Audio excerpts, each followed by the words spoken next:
me just grab my crochet. Oh, I started something different because I couldn't concentrate on the, the fairy whatever jacket while I was talking to everybody. So why have I got lipstick everywhere? Oh my goody aunt. I can't go anywhere, can I? Without having lipstick every place. That looks a bit better. Looks like I'm talking to myself for the moment. There's nobody around but me. Ain't nobody here but us chickens. Ain't nobody here at all. Ain't nobody here but us chickens.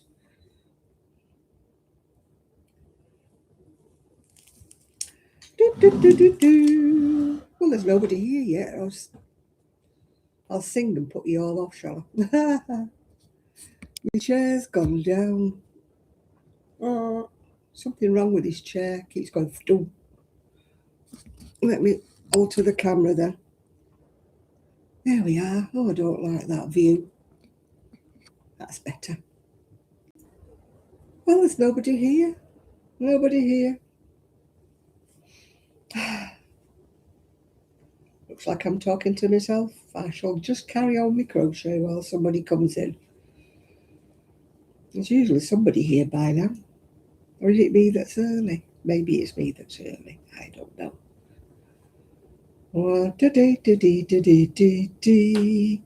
Ain't nobody here at all. Ain't nobody here but us chickens.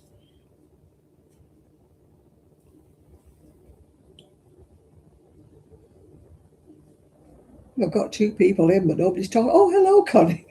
I was beginning to think I was going to be sitting here on my own. Hey, never mind. At least there's somebody here now. Hello. How am I doing apart from the fact I'm cold? Hi, Martin.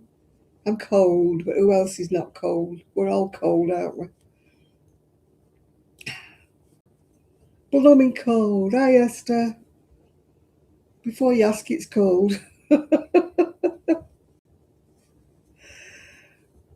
I've even got my gloves on. I cannot do, I think I mentioned it before, I can't do with this part of my arm being cold. People say, oh, I love 3/4 sleeves. I don't. I'm freezing. Hi, Linda. I'm cold. Is everybody else cold? I've put the heating on, but I'm still cold. Hi, Val. Oh, it is cold, isn't it? Yeah. Who else is sending me messages? I don't know. Nobody. Nobody. I ran out of wool, well, cotton or whatever it was for me fairy queen. So I'm having to put a different colour at the bottom. It's the same tone sort of thing, but darker. It doesn't look right, but hey, this is what happens when you're using stash that you've had for years. So you know it's discontinued and you can't get any more. I'm making a cardigan now because I've changed onto something different. I can't concentrate on aliens are calling. Hi, Gloria. Oh dear. Yeah, so it's got a different colour around the bottom, so I'm hoping that it won't look too bad when it's done. But what can you do if you run out? I went on doing it. I'd done all the sleeves, done everything, and started going down the body at the back. So I thought, no, not pulling it back. If it's got a different colour around the bottom, it's got a different colour around the bottom. I looked everywhere in my shed, I looked every place, but nothing matched it. You would think I'd have something, wouldn't you? But no, I didn't. So, hi Sandra.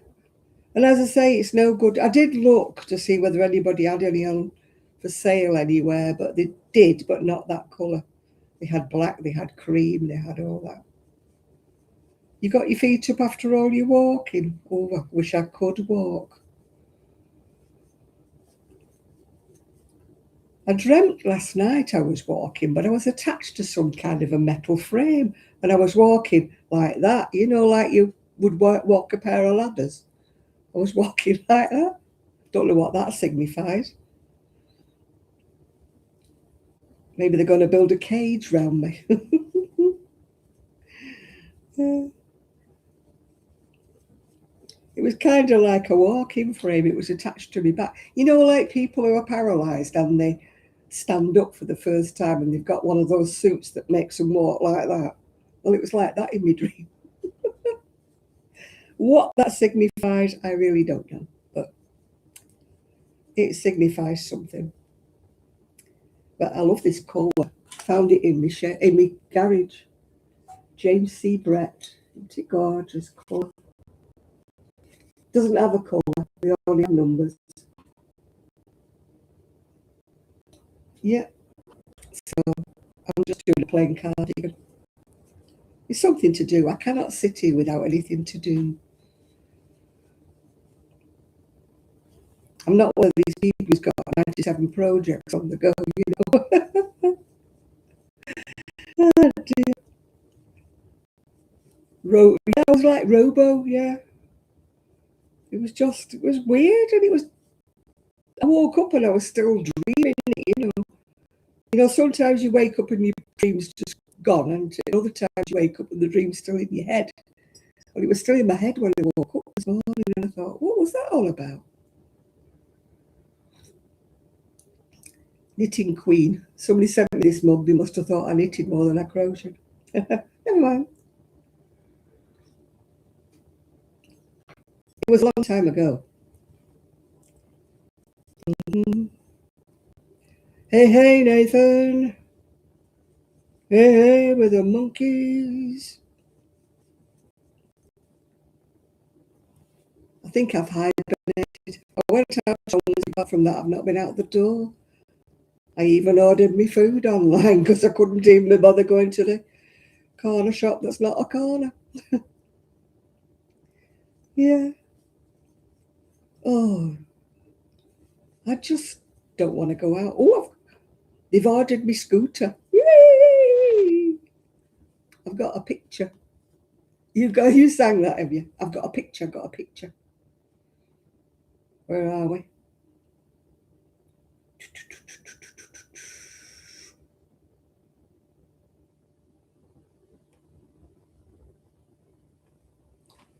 That's what I'm getting next. But it's going to be red. You know where it's grey there? It's red. But apparently the top will come off this one in the summer. So I don't have to be hemmed in the summer. Let me see if I can find the picture of the red one.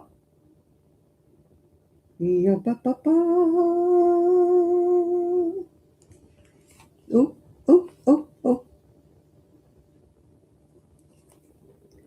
That's what it looks like when it's not got his top on.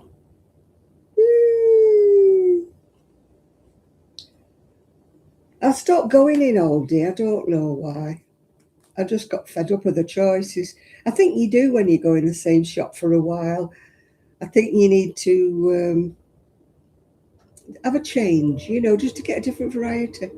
Actually, I didn't go to Morrison's. I said I had an Iceland order. Not very clever, but it did. Anyway, I wanted basics anyway.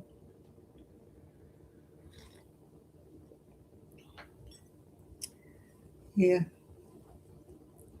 A sports scooter. Yeah, I won't just have a top on because it's always flipping raining around here. I can't deal with wet. I tell you, can't deal with cold and I can't deal with wet. I don't know why I moved to the coast. It seemed like a good idea at the time, I suppose. I wish to goodness I'd have stayed where I was. It was a degree several degrees warmer in Prestwich, I tell you. Never mind. So what have you all been doing? I've done my washing today.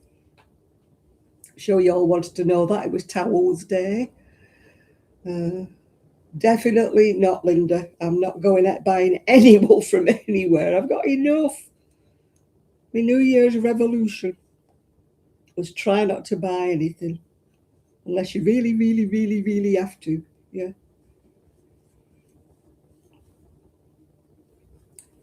Now, I saw somebody on Facebook had bought something and said they'd started a jacket, but they'd pulled it back to make a cushion because it were rough. So I don't know which one they'd picked up. Said it felt rough, so they didn't fancy it for a jacket. I can't comment because I haven't looked at it. So I've seen Amora's video, you know, but you can't tell what it feels like, can you, from a video? And I'm definitely not going in. In any case, this elder here at Cleveland's never has any. Hardly ever has any. It's a load of rubbish, according to my friend, that your spindle holder. It's too light and it just falls over all the time. So don't bother with it, Nathan. No, I didn't hang it out today. It was cold. Yeah, I'm using up my stuff first. I'm doing. Yeah, that wool yarn holder my friend had bought last time they had them. And it's just like a bobbin, but when you pull it like that, it just falls over. It's too light. She said if you need one, you need to buy a better that's heavier. So that was her opinion. Not mine opinion, Nathan, because I don't know, I've not seen them.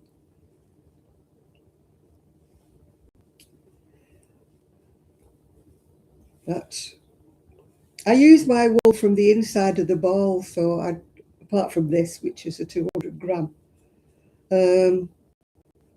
So I never need a wool thing. I always pull from the inside of the ball, so it doesn't go everywhere.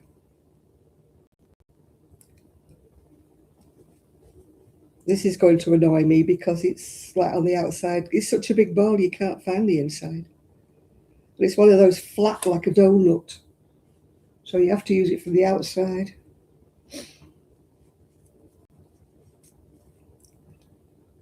No, I didn't need any more. I need more wool, like a hole in the head. You know what I mean? So I'm using my stash slowly but surely. Your patchwork squares are looking nice, Martin.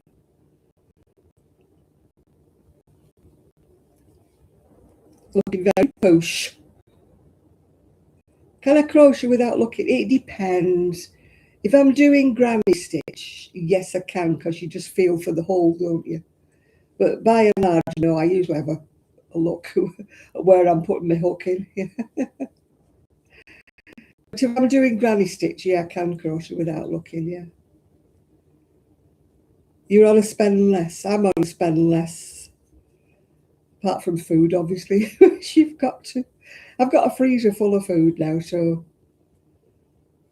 I don't need to spend so much. But I needed vegetables. I needed fresh stuff. So I got broccoli and asparagus. What else did I get? Cabbage, carrots, potatoes, spinach, tomatoes, and some fruit. I don't fancy them yarn bowls. I don't know. Does anybody else have one? You have to look, do you mean? Yeah, I do most of the time, especially when I'm doing. I couldn't do what I'm doing, you know, that fairy jacket, because it's like a pineapple. So I had to look at that. You're saving up for some material. I'm sewing books. I wish I could sew. I can't really. I mean, night school used to be brilliant, but they stopped it all now. It's like no money anymore. I was looking forward to being elderly and retired and going to all these afternoon night school classes, if you know what I mean. As soon as I retired, they stopped them. I was looking forward to doing sewing and different things. And I couldn't believe it when I went into the library.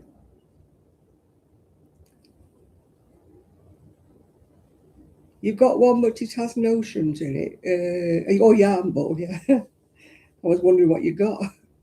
I haven't got a yarn bowl. I use Big Mum's custard jug if I need a yarn bowl.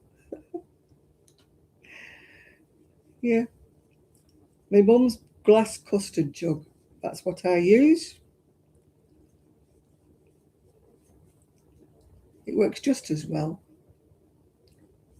Your local library has, oh God, our library hasn't. It has one or two crochet books, but you have to look for them. And the ones it's got, I've usually bought them anyway. I have got 3 bookcases full of crochet books. I think I've got enough, don't you? And I have got so many patterns in the garage. Yeah, untrue. Can I part with any of them? No.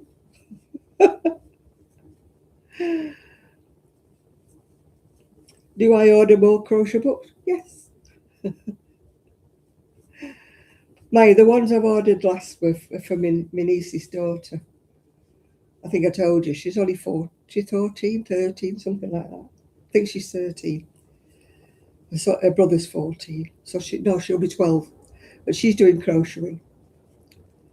So I've ordered her some books, and I'll sort her out some wool out of my garage when my other niece comes across again, because I think I told you she broke her ankle. So I don't expect to see her for a few weeks, really. I don't need any. She takes me food shopping, but I don't need any, so I'm fine at the moment. So if she doesn't come for 2 or 3 weeks, that's fine. I manage. I can actually get into my spare bedroom stroke craft room now. I can actually get into it. It's still a bit untidy, but I can get in. Get in. The floor's clear. I'm hoping to get my knitting machine fastened together, aren't I, Val? Val's going to help me one day. There's no rush, though, Val, no rush. Because Val's still recuperating after she broke her shoulder. Everybody's breaking bones, touch wood, it's not me. I had to go on the ladder because the curtain behind you here, the curtain rail fell down. But it's one of those on a tension. Yeah. Just about. I've only got some fish left now, Val. That's all I've got left from Berry Market. I've used up the... Oh, no, I tell a lie. I'm defrosting 2 chicken legs, yeah. I know I don't want to break anything. I had to go on the big ladder to put it was a tension rail. It's not like one that's fastened. So it had fallen down.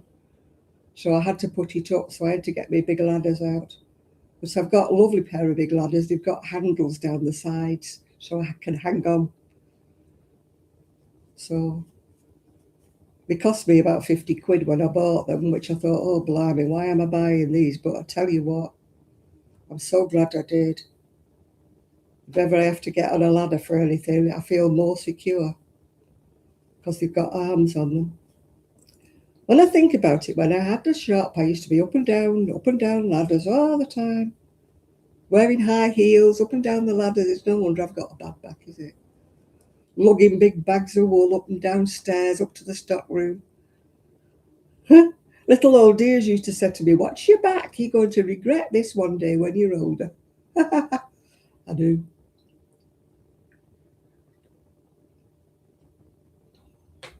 They used to be that high, massive big bags like that. And we used to have about 6 of them used to get delivered at once. Because we had a very big wool shop.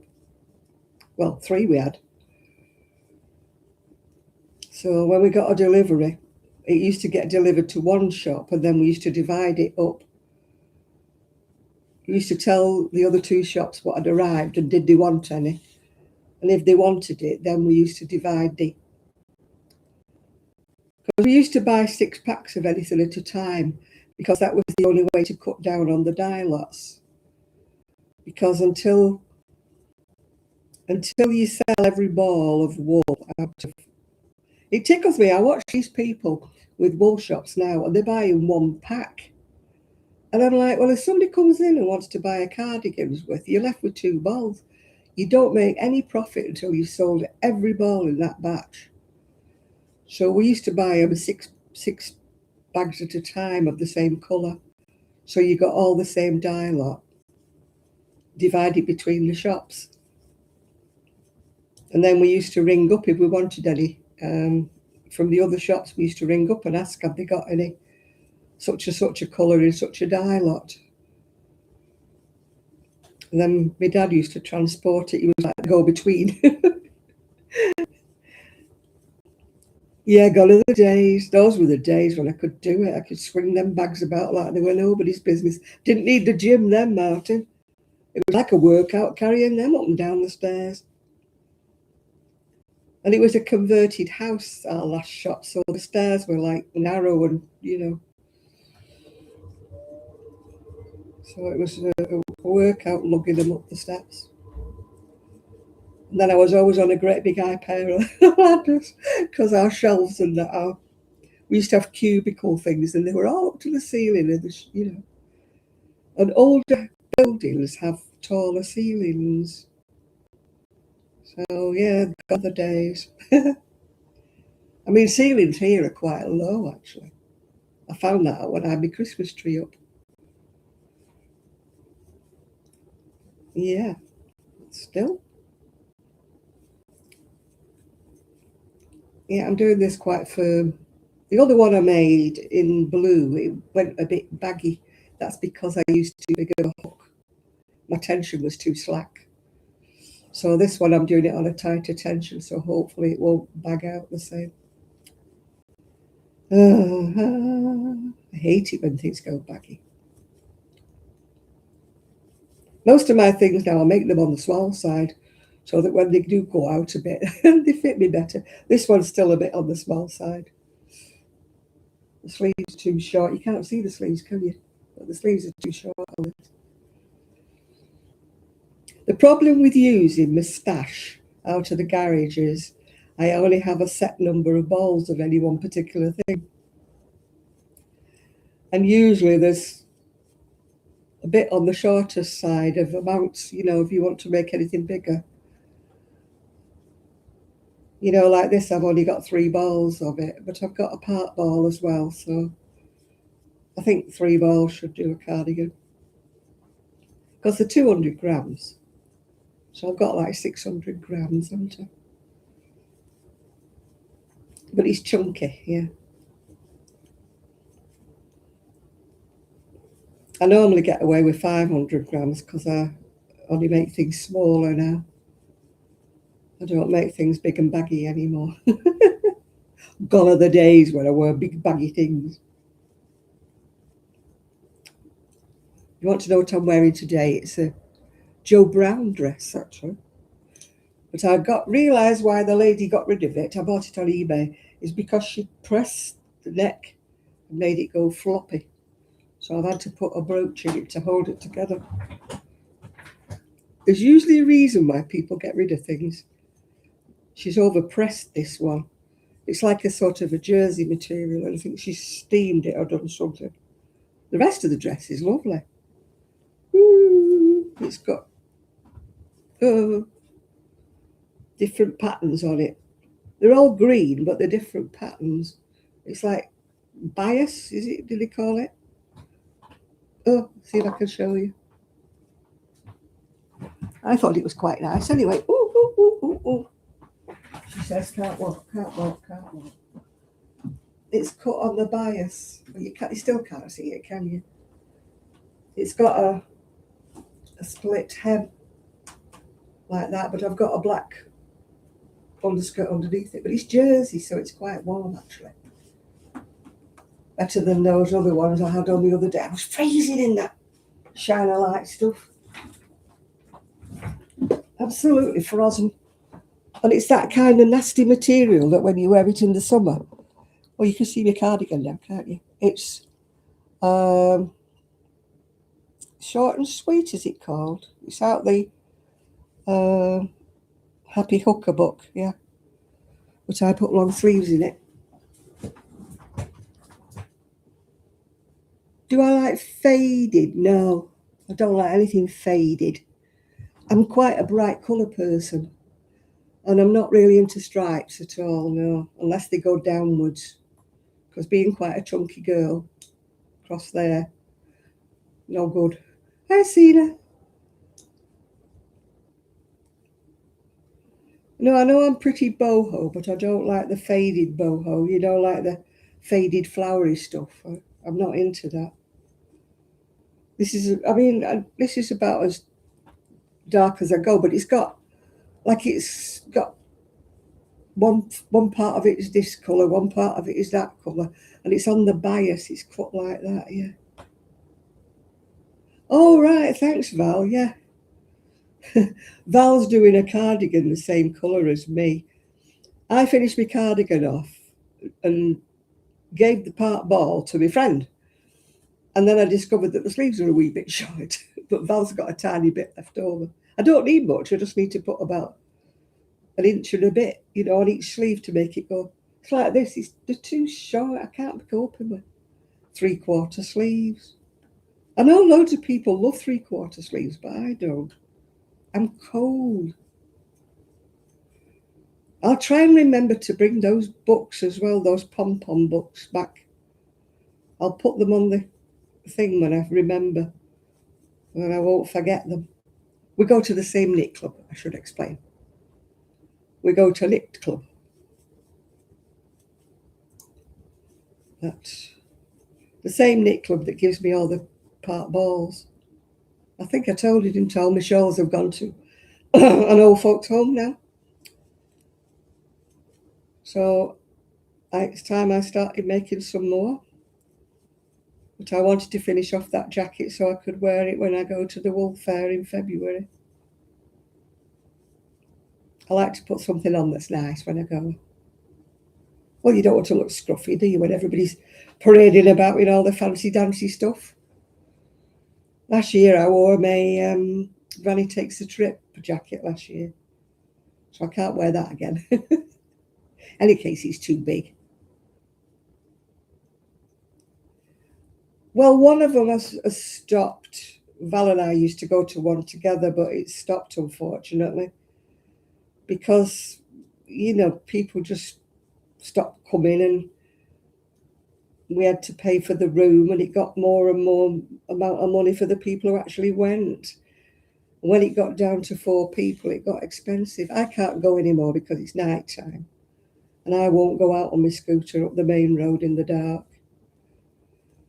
And I won't go on the tram because it's... Oh yeah, my Granny Takes a Trip was at my age, yeah. I'm hoping my fairy jacket will be fit. It's got a different colour around the bottom, Val. I've run out of wool.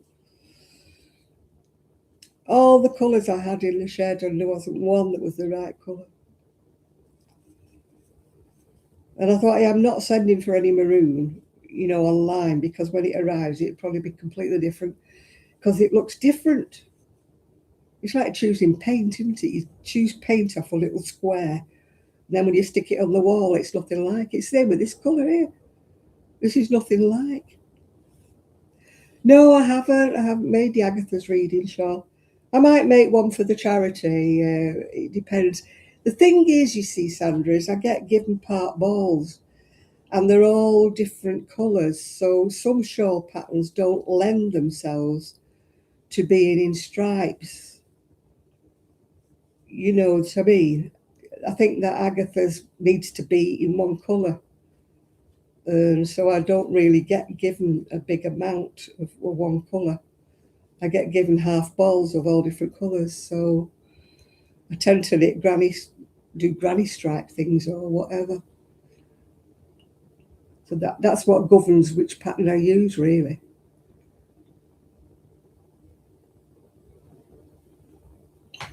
The Agatha's reading shawl's kind of plain, isn't it, really? I think you need a nice yarn for that. It's just got things in corners, if I remember rightly, but it's plain in between, isn't it?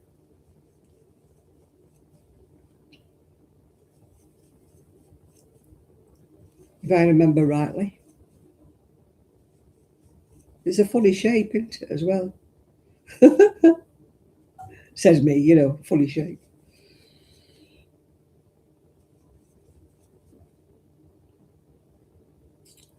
As I say, I like more shawls for me wool, if you know what I mean, rather than big shawls. I should make lap blankets, but it bore me to death doing blankets. Unless they're done in squares, and then I've got the problem of sewing them, crocheting them together. I might make a lap blanket if I make bigger squares, you know, like a set of 6 bigger squares.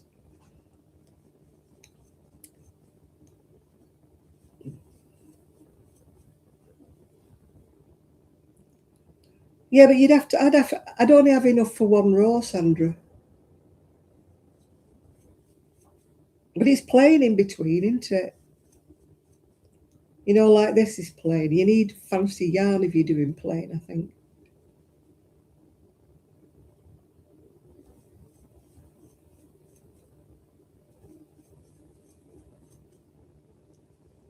I did look at it, but I discounted it for that reason.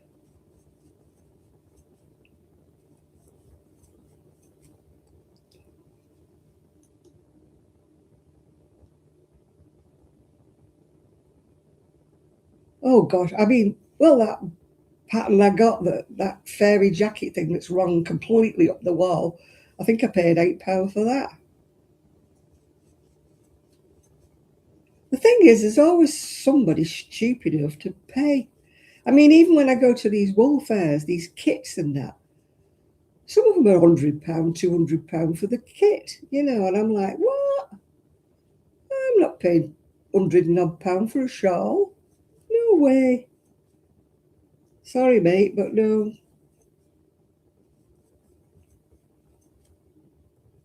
I don't know how much these Stephen West shawls cost if you make them in hand dyed yarn like he does. Yeah. You'd have to be a millionaire. No, I prefer variety over expensive.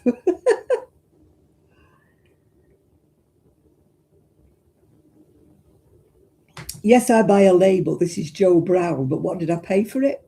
Less than a tenner.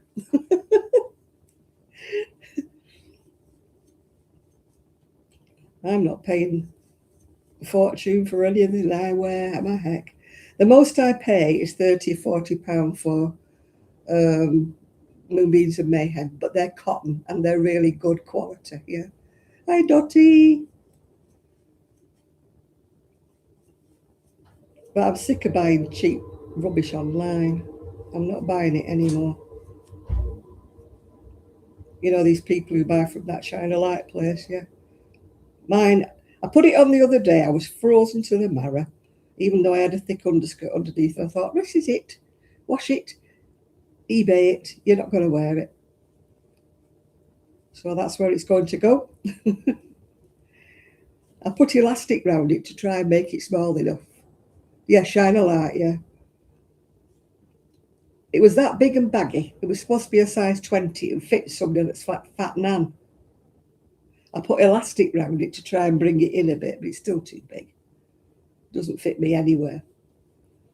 So I put it on. I was frozen to the marrow. I thought, do you like the colour and you like the style? Well, don't like the style. I like the colour. I like the pattern.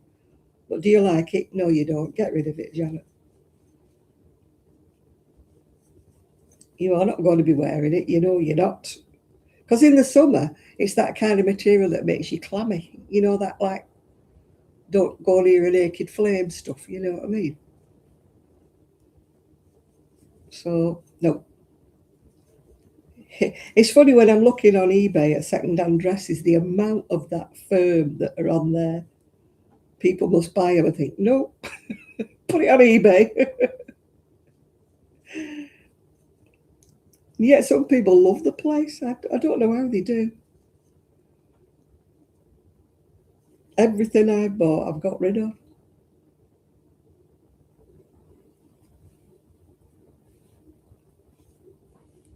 Does Martin knit socks?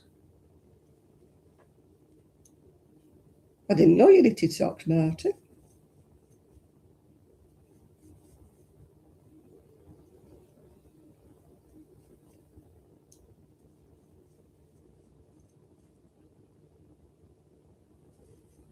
I need to put some crocheted socks in a bag for the battered wives' place or whatever. I don't like wearing them. They're funny. Yeah, I don't think Martin does loom knitting. I think you're on the wrong Martin, I think. I just got to say, I didn't think you knitted socks, Martin. Linda knits socks. I've knitted socks in the past, but I don't wear them, so I don't like knitting them. Well, I like knitting them, but I don't wear. Yeah, this is a Joe Brown.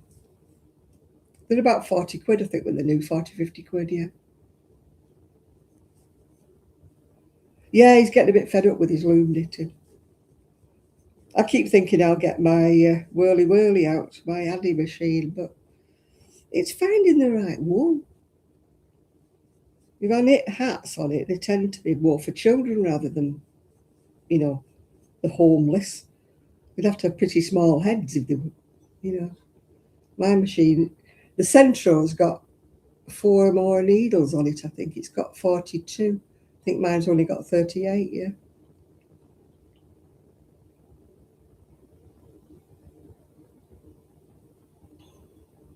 Oh, a sock knitting course. I only knit basic socks. I've knitted some fancy ones. Do you remember that online? It used to be called nitty.com, and they always had socks on there. And I had a lovely pattern for a pair of socks called monkey socks. And I looked on Ravelry, and there was a lady there who'd done them, and it just said patterns unavailable. And I thought, oh, and I've lost my monkey sock pattern. They're not monkey socks, they were just called monkey socks, but they had a lacy panel up the front. And funny enough, they were one of the first pair of socks I ever knitted. And I knitted them in black, but I knitted them a bit slack because I wasn't used to getting my tension right then, yeah. Oh, shush, whoever's messaging me.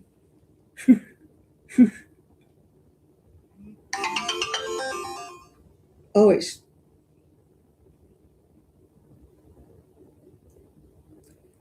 Somebody wanted to know who a certain person was.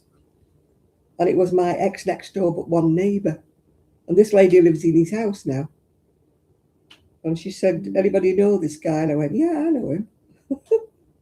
I told her where he lives. She had this letter from the NHS had come for him.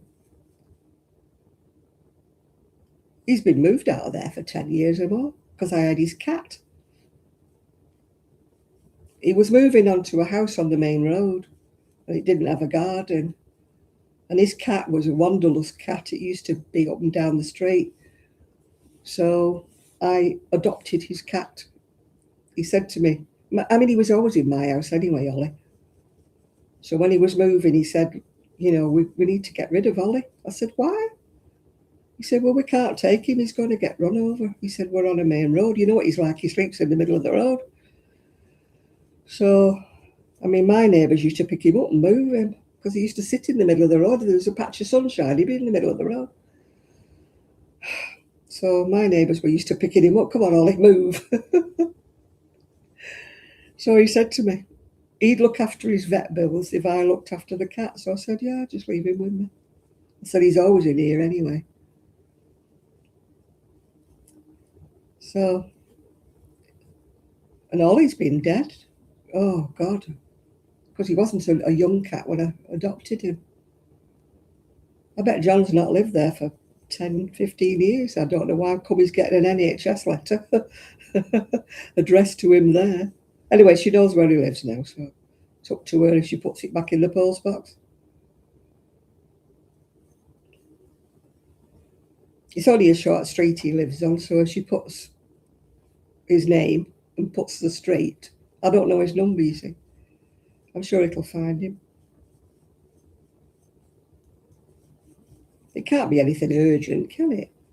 He's been moved out of that house for all those years, and it's the first time she's had a letter addressed to him. But she bought it off another couple, so she didn't recognise the name. A couple bought it off John, and then they stayed about a year, and then they moved. And then the lady who lives in it now bought it from that other couple. They were in it 2 minutes and they split up, yeah.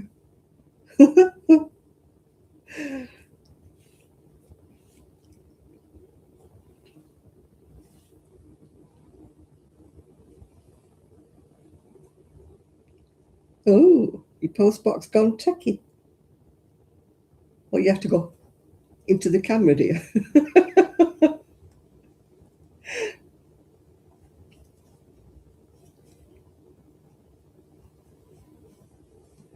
It wasn't actually. The couple who had it before John were in there about 30 years. And then John lived in it for, 15 years or more.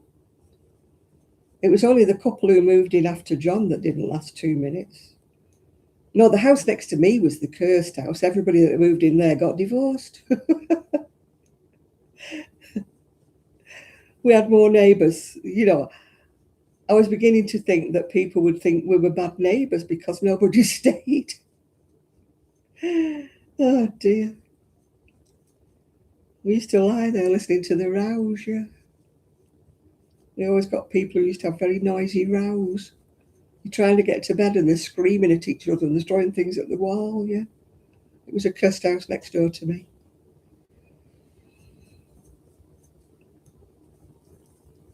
It was the house where that bloke used to play the cornet, I think I told you. He used to come in drunk as a skunk about 3 or 4 in the morning and start playing his cornet, or he would be singing.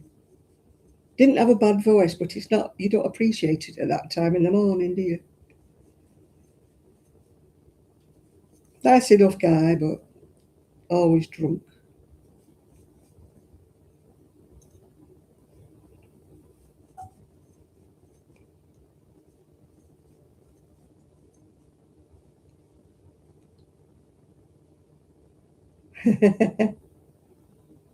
You're eating crisps. I've got a Kit Kat if I feel like it. Kit Kat.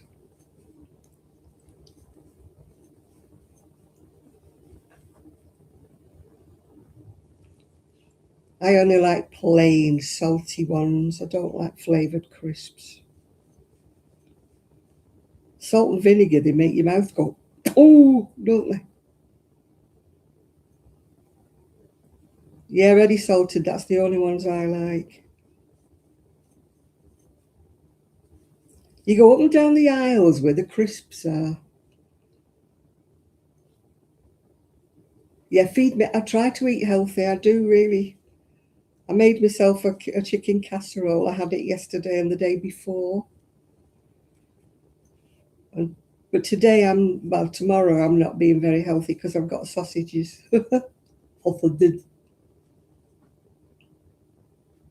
Yeah, I like those Seabrook. Are they called Seabrook? Crinkle crisps. They're not as good for you though because they hold more fat apparently.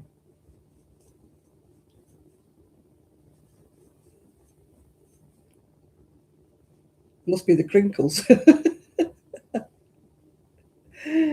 Oh dear.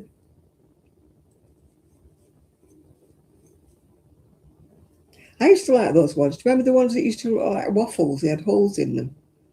They were like a grid thing, weren't they? I used to like them. I can't eat pastry. I love Greg's sausage, not sausage rolls, pasties or pound lamb pasties. But oh my goodness, they play havoc with my stomach. I love them when I'm eating them, but the pastry, I can't eat the pastry. I have to stay away from pies if I can, from pastry.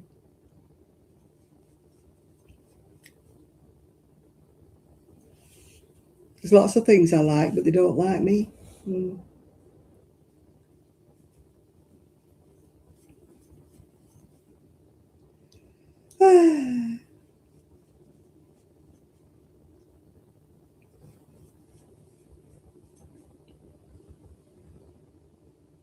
No, that's not one. Not one of my local ones, Spinks. Well, the ones from Poundland. Is it called Poundland? Pound Bakery. It's not Pound anymore. They're corned beef. Corned beef hash. Pasties, yeah. The ones from Greg's used to be like that. But according to Greg's now, they don't do them anymore. Oh, they have never made them. I went, yes, they have. According to this young whippersnapper that was in the bakery, said, no, we've never had them. I like Cajun on chicken, Cajun seasoning on chicken, and jerk seasoning on chicken, but I don't like it on my crisps. Do, do, do, do, do, do, do, do, do. Yeah, I've got a blue one of these cardigans, and it's gone a bit baggy and fluffy. So I found some more in the garage. Keep calling it my shed. So I might make it again if 3 bowls is enough, and I think it is. And then I can get rid of that one. Somebody was saying that the local, battered wives or whatever they call it now, they call it something, not a secret place or something. It's where the women go that are getting away from the men who've different reasons. So apparently they will have cardigans that are handmade because the charity shops won't have them. So I've got 1 or 2 that I don't want, but I don't know what to do with them. They've got a little bit fluffy, but they're still okay. I mean, Sheila keeps saying she's taking us to the charity shop, but they won't have them here. They might in some charity shops, but they won't have them around here.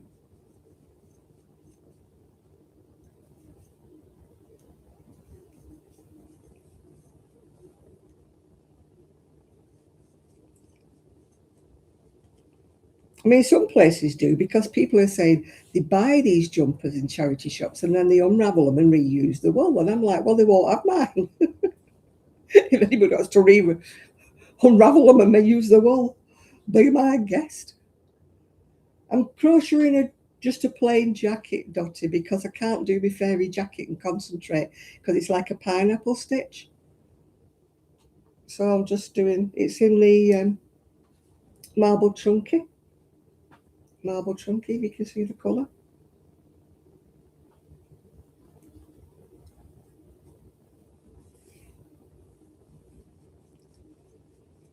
Yeah, when I was in Prestwich, I used to have a friend who used to take my other jumpers and unravel them and make, cat blankets and dog blankets. She used to unravel my old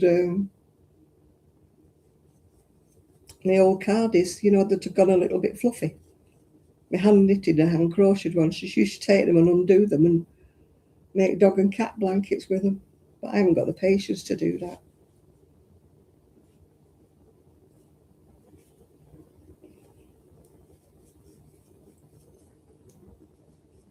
I mean, somebody said, oh, you can buy like cashmere jumpers and that at the charity shop. A lot of them have been cut up the sides because they've been overlocked. And if they've been overlocked down the side, you can't unravel them in rows because every row's cut. So you have to inspect them inside to make sure that they're not... I've not used the dual spun, so I've only ever used the James C. Brett one. Sirdar is probably a lot more expensive. Yeah, if you look at sweaters in the charity shops, if they've been like an overlocked seam, you can't undo them.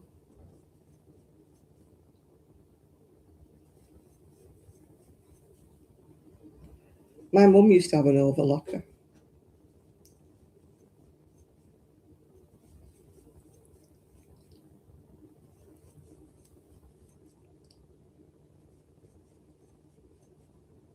I've only got a machine that does a zigzag. That's all I've got, yeah. Yeah, James C. Brett. It's not one of the most expensive ones either. My that wool shop near me, the Naked Sheep. They do mail order, by the way, if you're anywhere. Yeah.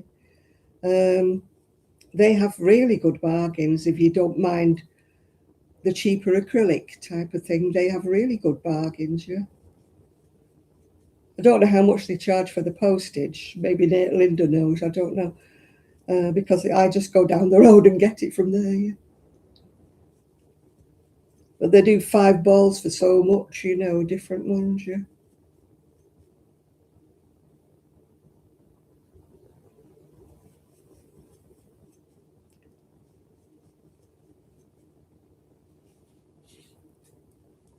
£9 a ball, oh right. The most I've paid for wool was sari silk. I had a red cardigan on the other week with it. It's made from saris that they cut up and spin it into yarn. The trouble is every ball is slightly different, so if you use a ball, then you go on to the next ball, it's different. It's a bit like that with hand-dyed. I mean, with hand-dyed yarn, you're supposed to do 2 rows. No, I buy mine from Awesome Books. I have bought from World of Books, but at the moment I'm on Awesome Books, because if you buy 3 books, you get the 4th one free. The cheapest one of the 4, you get it free. And it's free postage as well. So that's what I use, is Awesome Books. You know, like, oh, you're awesome. I mean, those books I got the other week that I got from my niece's daughter, they're about £4. Yeah, I've got a few of those crochet books for different stitches. There's quite a lot of variety. I usually look on Amazon and see what the book's called, and then I try and look for it cheaper. You know, I look, if I find the title of the one I want on Amazon, and then I'll Google it and try and find it on eBay, or, you know, Abe Books was another one, yeah. And try and find the cheapest version of it. Hi, Chris. But a stitches book for crocheting or for knitting is a brilliant idea, because that way you only need a basic pattern, and then provided it's not something that's cable that pulls in, if it's just a normal lacy pattern or something, you can just use a plain pattern and put your lacy pattern on it.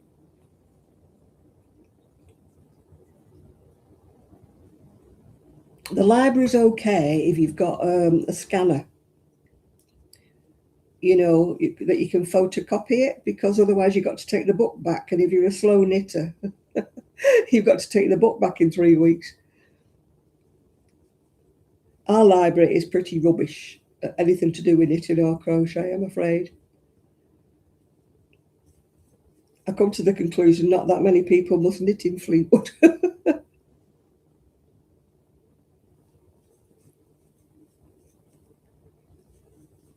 I don't think she's exorbitant, though, with her postage, is she, Linda, though? Oh, me green. I'm wearing a Joe Brown dress today. It looks as though it's odd, but it's all got... it's in bias, yeah. Well, we've got the works and that, but they never have any crafting books in there. W.H. Smith only ever has magazines, never has really any crocheting books. So there just isn't. I have to go online for my books, yeah.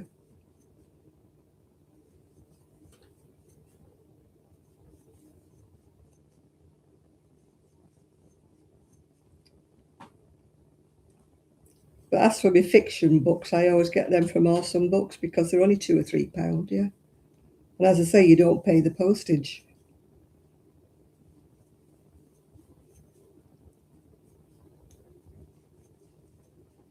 But all those crocheting books I got from, you know, my niece's daughter, they only cost me about £3 or £4 each, I think, that's all. And your postage was free. I think I got 4 or 5 books. I think I paid £17 for them all, which I thought was pretty good.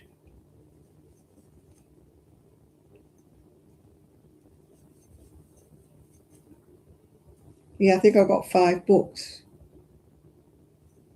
for £17, so that's just about £3 each, really, isn't it? Or just a bit more than £3.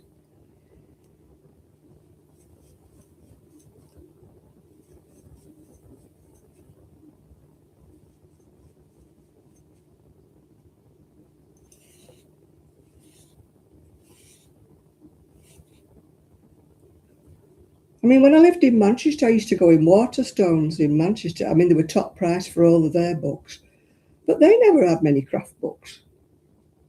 You know, knitting and crochet. They might have a few knitting ones, but crochet. No, I used to really struggle in the past before I had online, you know, before there was internet and eBay and stuff. I used to really struggle. Yeah, so if you want any wool, look on Naked Sheep because she does mail order and she's quite reasonable and she has some really good bargains, yeah.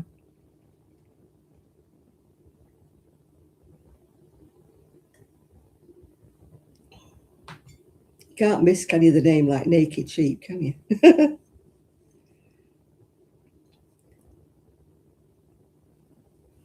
I mean, she had 2 packs of 5 for, was it a £10 or something the other week? Only plain colours, mind you. But my friend got loads of it because she was making blankets, yeah. I don't know, I'm not a member of this library anymore. I go to the library for knit club, well, I do when it's not raining. But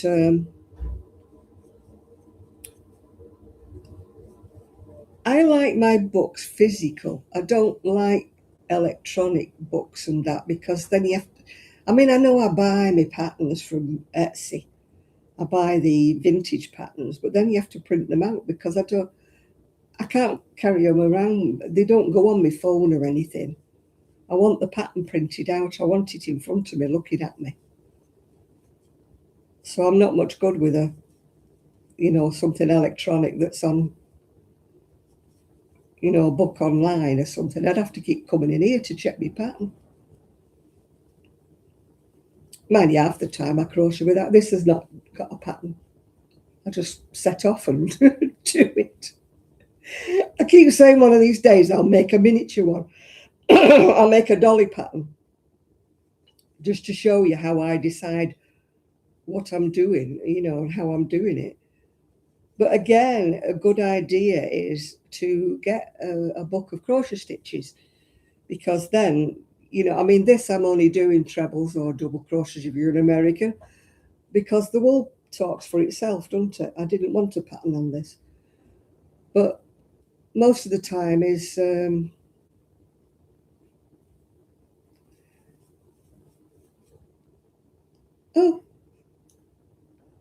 you like my necklace? It's only off eBay.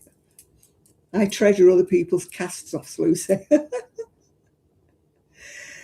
Yeah, oldie, I'm not going, I'm not, I'm just being good. We're having Linda and I are having a no buy January. I have got a stash that is terrible. So I am not going to look. Yeah. If you want to know what's in oldie, look at Amora, Amora. She's done videos showing what's in oldie at the moment. Yeah.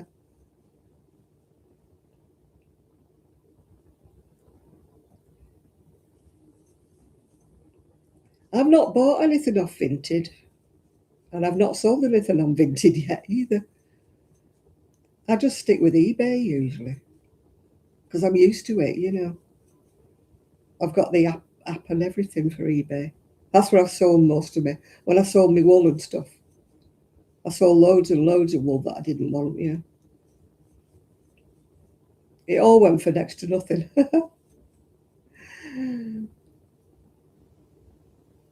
Jolene, yeah. Wouldn't we all like to be Jolene? Yeah.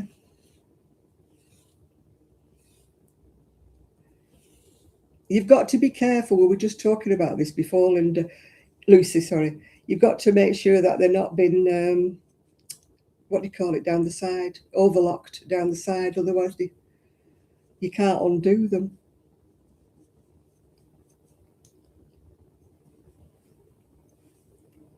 I've got one or two jumpers that just need undoing on. I could have made dog and cat blankets with them, I suppose, but I'm just too lazy to undo them. If you could see how many jumpers and sweaters I've got handmade. Oh, you spider mites. Have you found the spider yet, though, Shad? Have you killed it?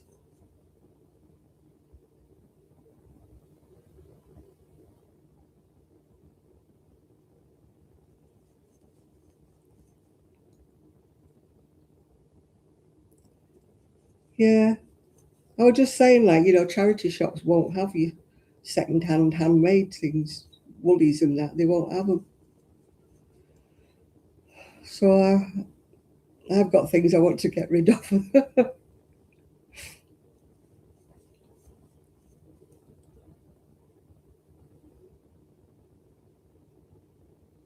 Are you going to be watching that new movie about Neil Diamond? I would have thought he was that popular to make a film about him. When I first saw the bloke who's playing Neil Diamond, I thought it was Johnny Cash's double. I thought, looks more like Johnny Cash than Neil Diamond. What's it called? Song Sung Blue. I didn't think his life was that exciting, to make a film about him.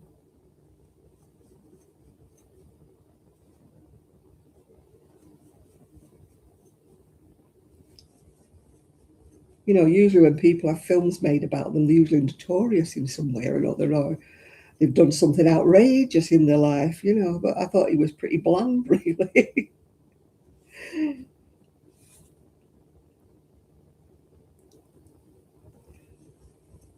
I'm a poor one for watching films. People are always saying, have you seen this? Have you seen that? No.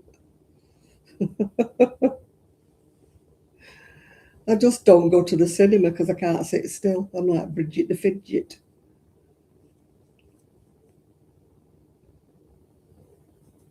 I think we get spoiled, don't we, with films on the telly where you can go make a brew in the middle of it or something, wander around, go to the loo. Whereas when you go to the cinema, you've got to sit still and behave and, I fidget. If it's on the telly, I can do my crocheting, you know what I mean? I'm no good at sitting there with nothing to do, yeah. Oh, I get bored with a normal telly. I'll be all right tomorrow. I've got footage detectives at 5 o'clock, and then it'll be called The Midwife, won't it, about 8 o'clock?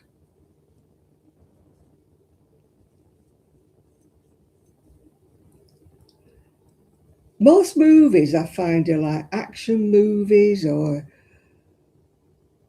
that Wicked. I don't fancy that at all. I can't stand that woman with the Green Witch. She was in Bridgerton, wasn't she, or something?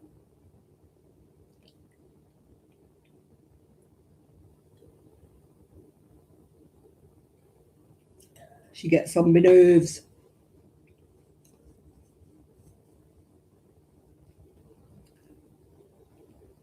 Yeah, the salt path's supposed to be. It was supposed to be true, and then they found out that they told a load of lies. The people who wrote the book and that they never did all what they said they'd done. Everybody was like, "Oh, aren't they brilliant?" And that they found out they told a load of lies, didn't they? No, because after I'd read that they were telling a load of lies, that it wasn't true, I just didn't want to read it anymore.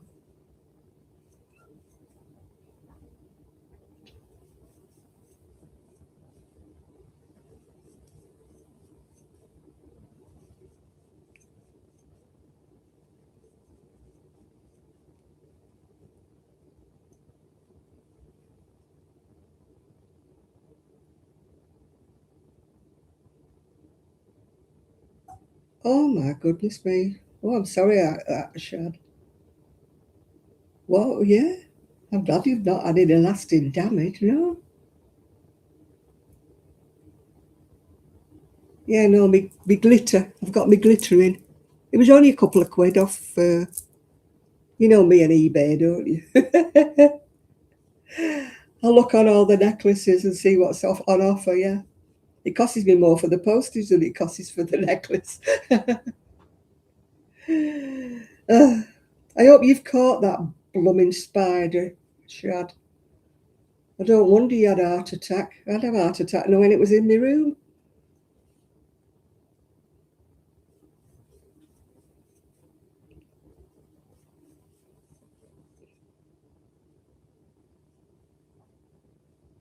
Oh, bye, Lucy.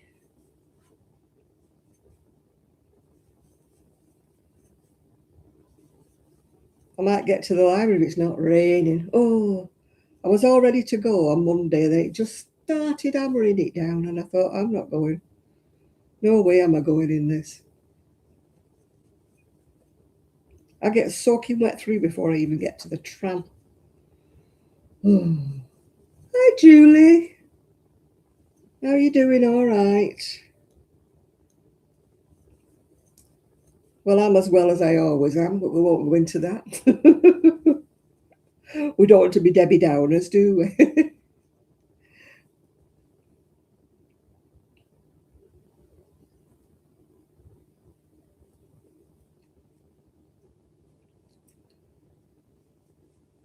Well, you still got a car. Woo.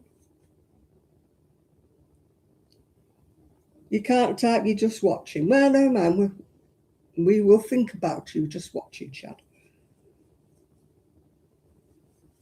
Just say, did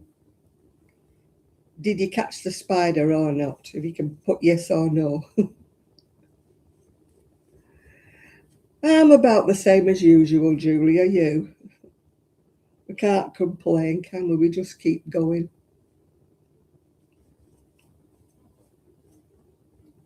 Keep going, you fool. That's what I keep saying to myself. Keep going, you fool. Keep going. I've lost my skizzers. Oh, there they are. Black scissors on a black desk. Can't find them. It's got a knot in my wool.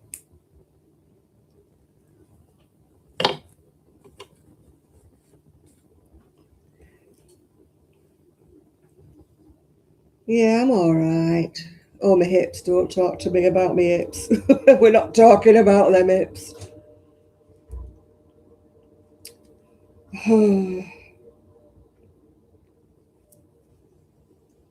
I'll be like, I want new ones. I think I'll be like Metal Mickey in a bit.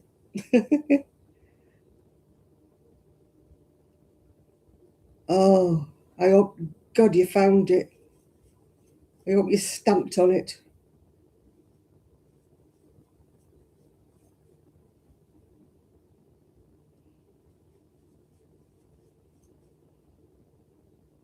Shad's found the spider. Oh, I couldn't have slept. I'd have had to move out if I'd have known there was a spider. No, I haven't even got an appointment yet. I don't know whether they'll give me new hips or they won't. One never knows these days with the good old NHS. When it works, it's brilliant, isn't it?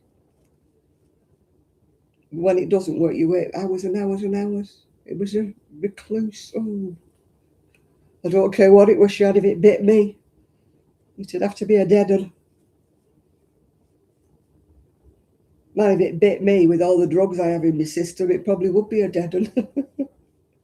It'd probably overdose itself if it drank my blood.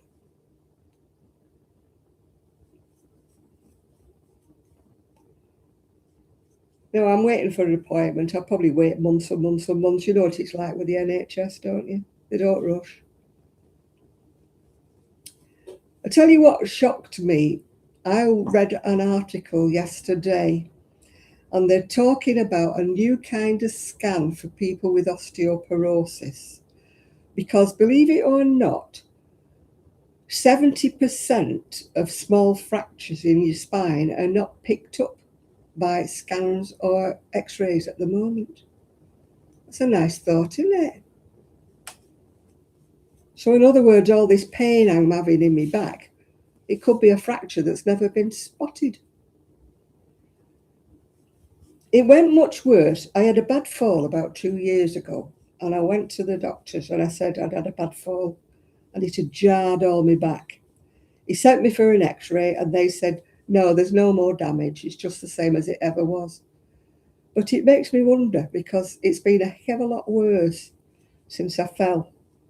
And I mean, I really went with a thump. I'm not a light girl. And when I went down with a bump, yeah. So it makes you wonder. Maybe I have got a little fracture somewhere that's giving me all this pain. I'm going to have a word with my GP when I see him next time. Say, oi, what's this new? He said they're planning to do this new kind of scan on people who've got osteoporosis. And I'm like, oi, I want this new scan. Thank you. Or if I get an appointment for the hospital, I'm going to mention it to them, saying, I've read this thing. I'll print it out for them. I want one. Oh, I've got bursitis in both hips, yeah. Bursitis, that's what he says I've got in my hips. My hips are knackered anyway.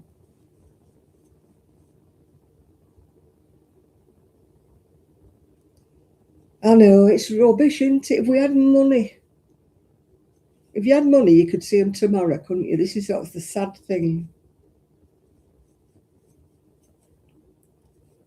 My friend's in a similar, well, she's a lot worse than I am with her back and that. And we were just talking about it yesterday when I'd read this article. I told her about it.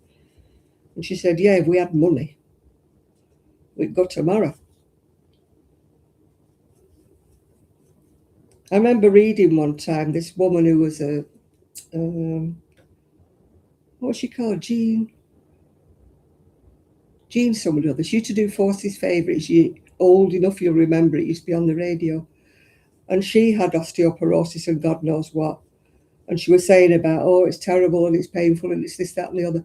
She had her own heated swimming pool. She had a jacuzzi and she had a masseur and an osteopath that came in every week. And like my mum said, yeah, she said, yeah, she might be in pain, but look how much luxury she's got to be in pain in, yeah. I don't think he can. I think we're all in the same boat, Dottie, that everybody would want to be seen sooner, wouldn't we? It is just a question of having to wait. That's the trouble. I mean, I waited 3 years for my spinal operation. I tell you. And these injections that I used to have in my back were painkilling injections that worked for me. And they stopped doing them. It was all to do with money. They said it wasn't. Because I inquired at the Spire Clinic, which is a private clinic, and they still do them, but it costs you £600.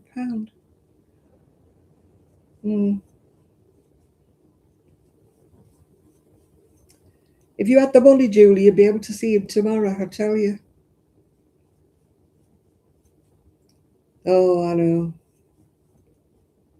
I used to go to a knit club, and believe me, if they knew how to screw the system, a couple of the women in there, you could pay them to fill your forms in, I tell you.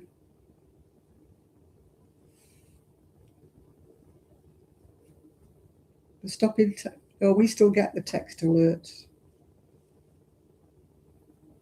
I got a message the other day saying the phone lines for the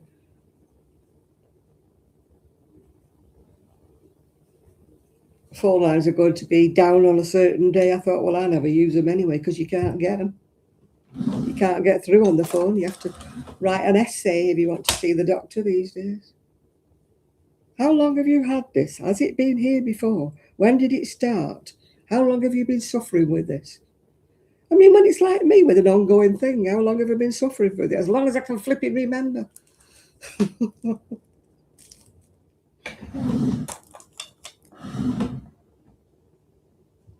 Have you inquired at the GP before about this? Yes, many times. Oh, you have to write the story of your life just to get a damned appointment.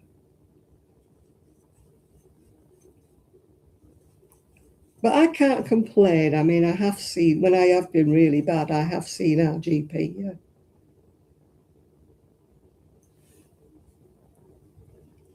Oh, you can't go in the surgery and say I want an appointment. No, you have to do it all online.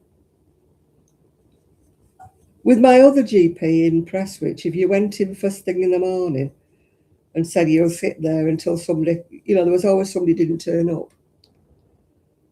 They used to let you sit there. I mean, sometimes you'd have to sit there for a couple of hours, but you'd get seen, if you know what I mean. But now you can't do that. They won't even talk to you at the desk. If you say I want an appointment, they'll say, yeah. You have to do it online.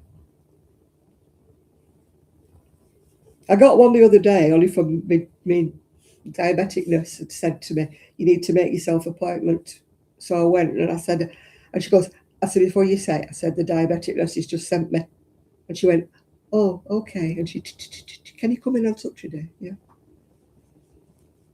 She was about to tell me I had to do it online.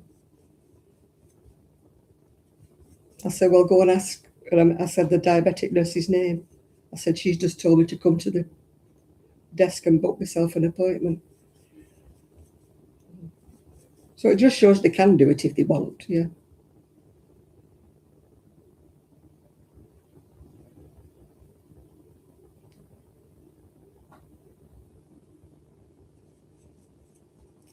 I must say the one I'm seeing at the moment, I'm not going to complain because he's been very good with me so far. I've been very, very lucky, and I know I have. Because when I first came to Fleetwood, I was at a different surgery and I could not see anybody at all there. Never saw anybody at all. So I swapped surgeries and this one's a lot better.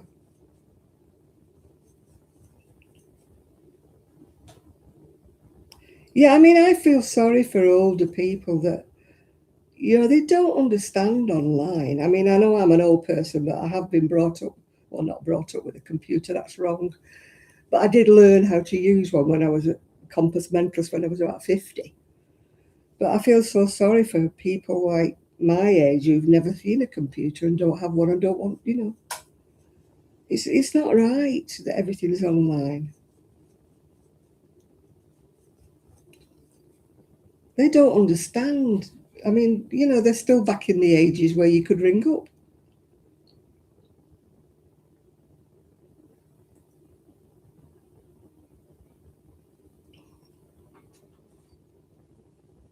I mean, we have a walk-in centre here, but when you go in, they'll say, have you been on the computer and lock yourself in? I mean, it didn't bother me. I can go and do it, but can you imagine somebody my age who's never seen a computer before? They don't know how to go and log themselves in. We haven't got a clue.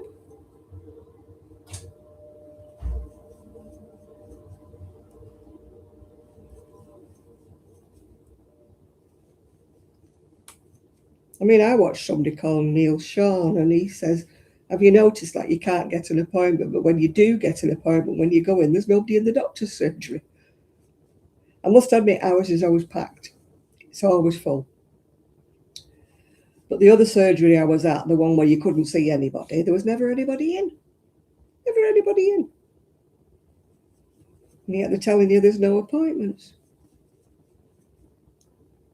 I said to him one time, I said, where's all the doctors? Are they all on holiday or what? And she went, I said, well, where's all the patients? There was nobody in the waiting room.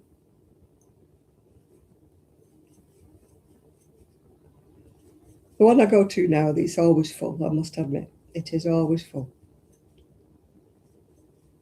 And what I like about this one is they have an X-ray machine in the one I'm at. So the X-ray you there and then if you need an X-ray. They don't have to send you down to the hospital like they used to.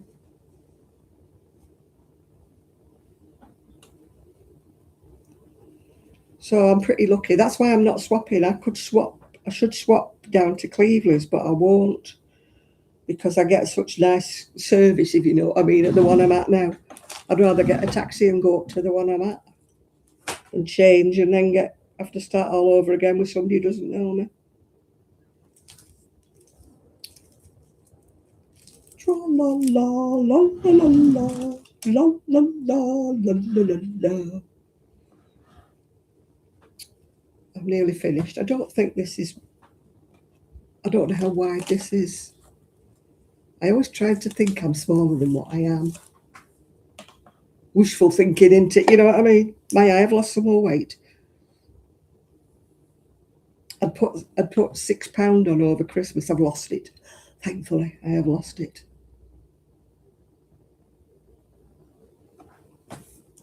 Oh, discount for cash. You can't haggle over here, can you?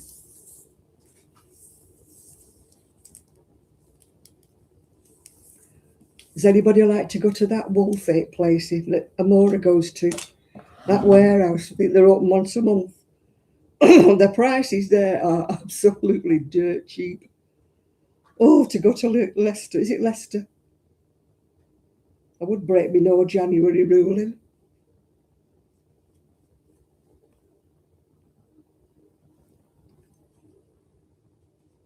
It's just a great massive warehouse. It's floor to ceiling, full of wool. Oh, I'd go bonkers if I went there. I'd be spending my rates money. Maybe they put me in prison for not paying my rates. Could have taken my crochet room with me.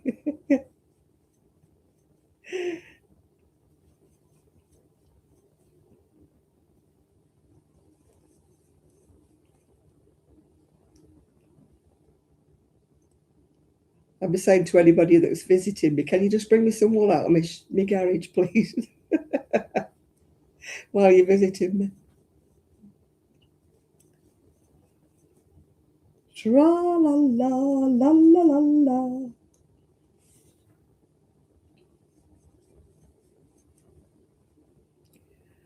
Yeah, that place, though, they don't do online. You've got to go down in person.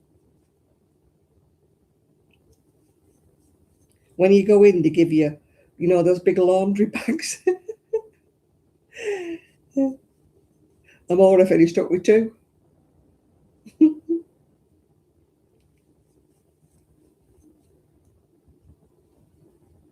I'd have been like, the snake on Jungle Book. My eyes would have been going round and round and round while I was looking at all of that. I'd be like, oh, what can I make with this? My eyes would definitely be bigger than my hook if I went there.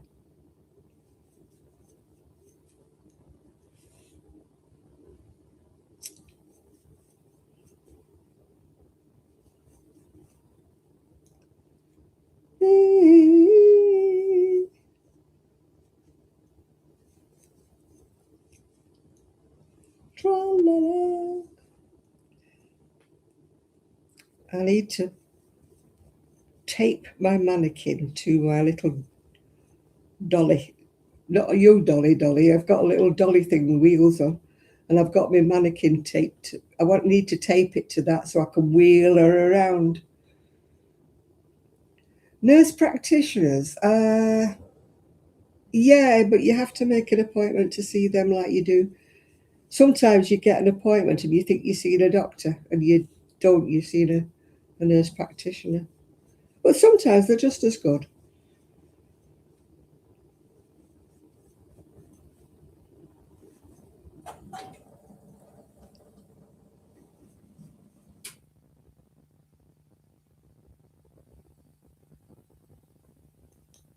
There's 1 or 2 usually come on here from the States, yeah.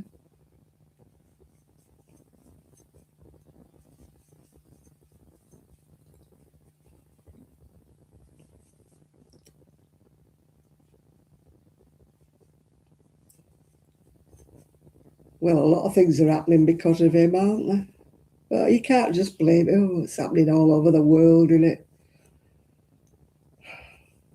politicians and whatnot, they're all too big for their boots, aren't they? They all think they're God. They all have this megalomaniac tendencies, don't they?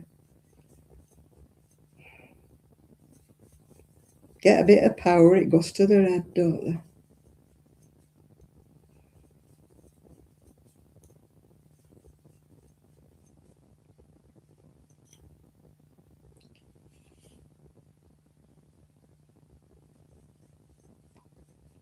Yeah, Mimi's in America, aren't you, Mimi? America.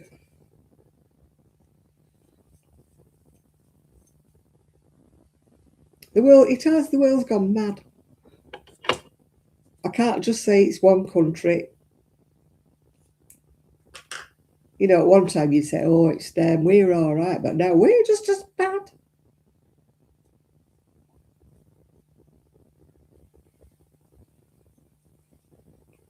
Oh, everything's changed, hasn't it? You can't do what you want anymore. There's always some ruling, isn't there? You go, you can't do that anymore. Oh, you can't do this. 2, 4, 6, 8, 10, 12, 14, 16, 18, 20, 22, 24, 26, 28, 30, 32, 36, 38, 40, 42, 44, 46, 48, 50, 52, 54, 56, 58, 60, 62, 64, 66. So half of 66 is 33, isn't it? I've done the back, you see. I have a book and I still haven't written anything down. What did I say? I'm going to write things down, into. What have I done? No. Have I done it? No.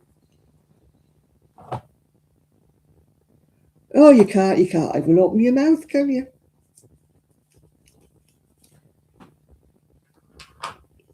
Free speech, don't give me a laugh. Every time you open your mouth, it's either racist or it's this or it's that. Or you can't say that anymore.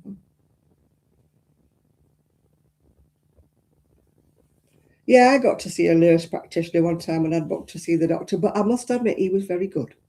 He was very, very good. So I can't complain when I had to see a nurse practitioner, yeah.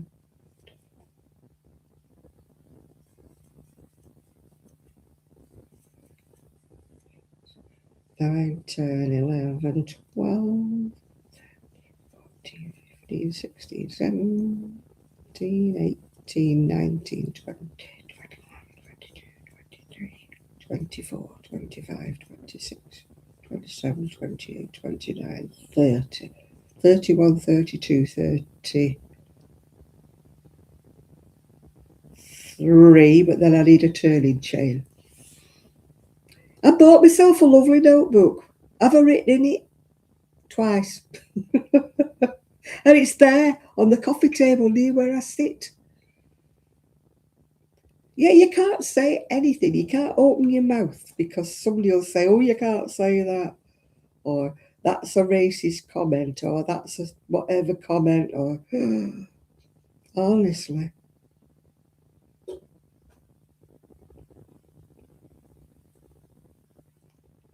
You know, I mean, if somebody's committed a crime and you say what nationality they are, you get in trouble. I'm sorry, but we're just describing whoever has committed a crime. You know, we're not being racist. If it was a white guy, it's a white guy. If it's a black guy, it's a black guy. It's not being racist. All you're doing is describing who it is.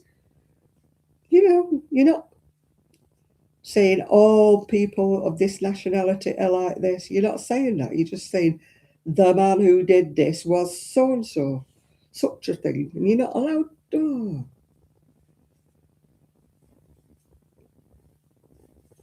To me, that is not, like you say, racism. You're not calling the whole race of people. You're just calling that one person who's done something bad.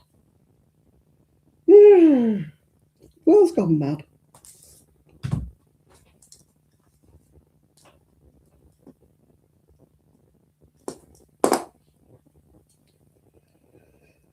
Oh, yeah. And on a good note, those 2 canal barges that got stuck at the bottom of that sinkhole, they both floated, and they're both going to the... They said it was first one of them was a write-off. Maybe it's not. Maybe they can solve it. It's floating. They've dragged it out and it's floating. Both of them are floating. Sefton and Ganymede, I think it is. And Sefton, I'm so glad about that, because it's one of only 2 boats that are of a certain age that were made by a certain boatyard years and years and years ago. And it's one of the only 2 that's left of that type. So if that had been scrapped, it would have been such a shame. It would have been another piece of history gone. So I'm so glad they've both been, I mean, they've worked like Trojans. You've winched them out and all that. You're leaving me now, okay? You're leaving me now, Val. Bye. Tell Eric, bye. If he wants you to, he's watching the football, tell him no. Oh, he wants a milky drink, right, okay. I'll let you off. I thought you would say he wants to watch the football. Tell him no.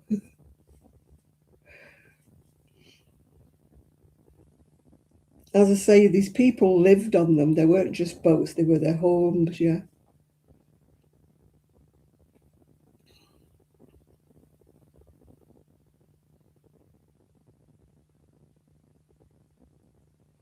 Yeah, it's true. But I must admit that nurse practitioner I saw was just as good as seeing any doctor. Maybe I got a good one. Maybe I did. But he was very thorough. I'll give him his due. And he did actually sort my problem out. I won't say what my problem was, but he sorted it out for me.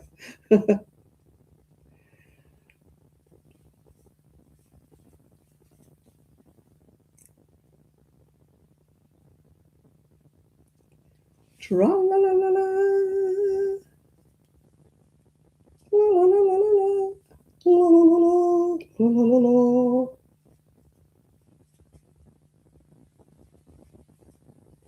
I need a drink. I think I've got 1 Coca-Cola left in the fridge. I need to go to my corner shop that's not a corner.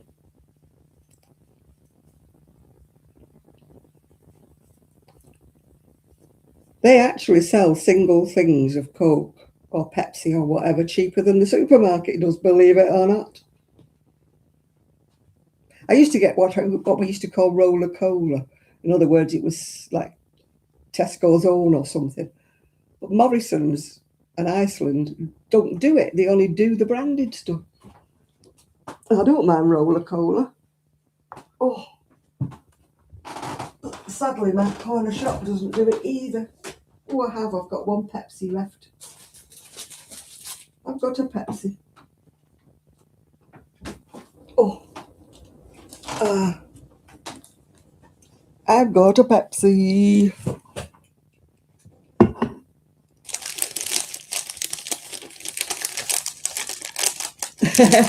No, it wasn't too painful. Thank you, Julie.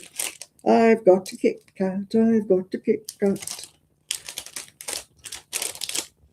More money for cocoa farming families. Right, okay. 202 calories per serving. I've been quite good today. So, yeah. I've been eating tangerines. And I've eaten my chocolates now. I actually ate my other chocolates, the one I got bought for my birthday, the Hotel Chocolat. I've actually ate them now. I did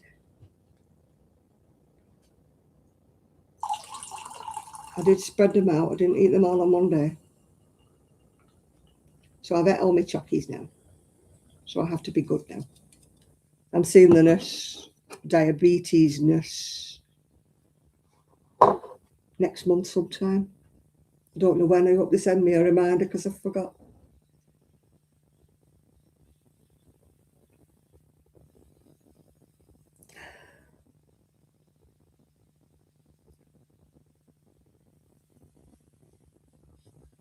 And what did he get? What a lot I got. Buy some for Lulu. Do you remember that? That was Smarties, wasn't it? That little girl. Saying what a lot I got. I mean, now a tube of Smarties, you got about 6 Smarties in it, haven't you? And you can't have the blue ones anymore because of the colouring.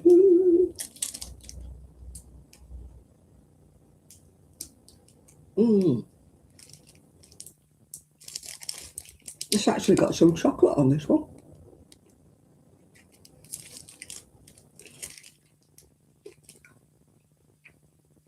Quite solid because it's been in the fridge.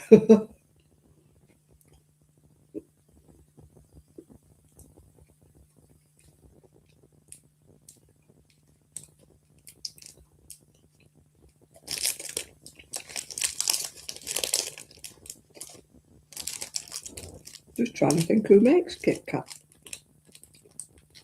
Is it Nestle or is it... I forgot who makes it now.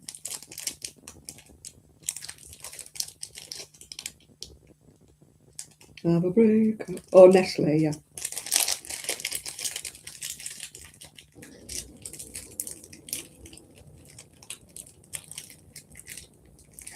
It is Nestle, yeah.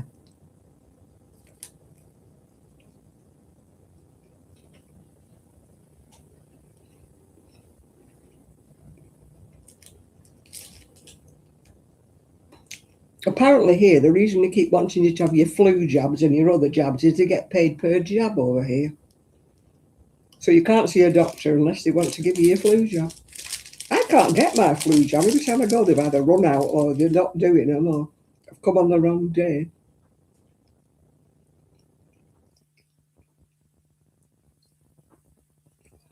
They keep saying ring 111. You ring 111 and they tell you, oh, you can get your flu jab if you go to Preston. No, I want one here. I am diabetic, Martin, you are right, but I do allow myself a chocolate now and again. But I can't eat every day. But I do have a treat. I try to limit maybe 1 treat a week, but sometimes it's 2 treats a week.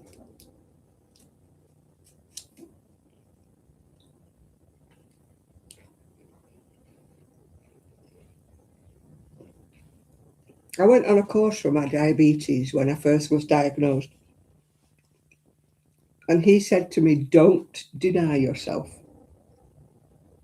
Because if you do, you'll only want it more. And then if you've denied yourself, you will eat more because you've denied yourself. He said, so if you want a chocolate bar, have one, but make sure you balance yourself up the rest of the day or whatever.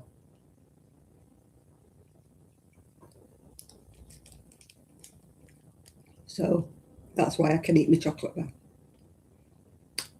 Because I balance it out.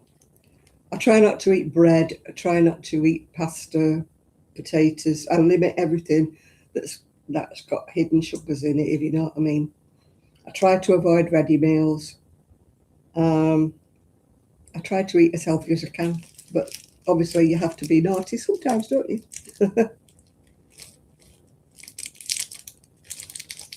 Gosh, can you imagine it? If we had to pay for everything, Julie. Oh, God. What would we golden oldies do then?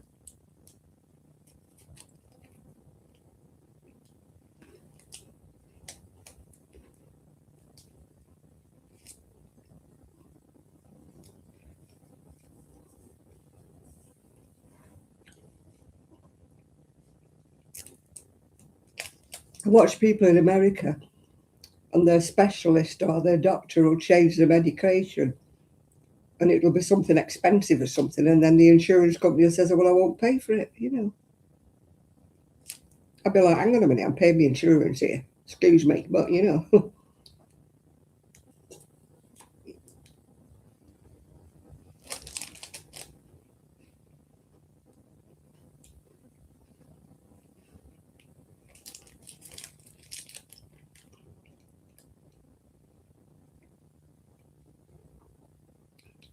I mean, we are lucky here in the UK when you get your prescriptions for free when you're above a certain age. Man, in Scotland, they don't pay for prescriptions anyway.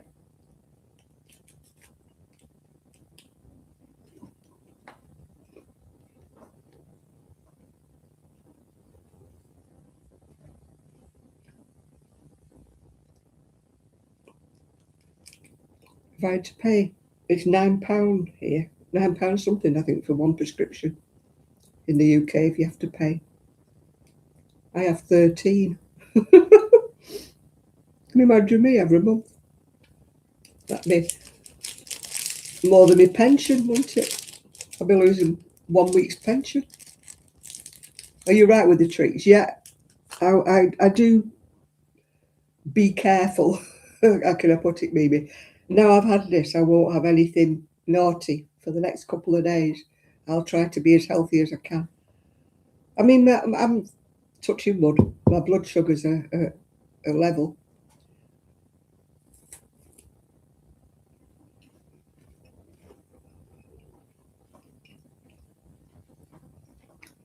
I'm so lucky that I'm not on insulin.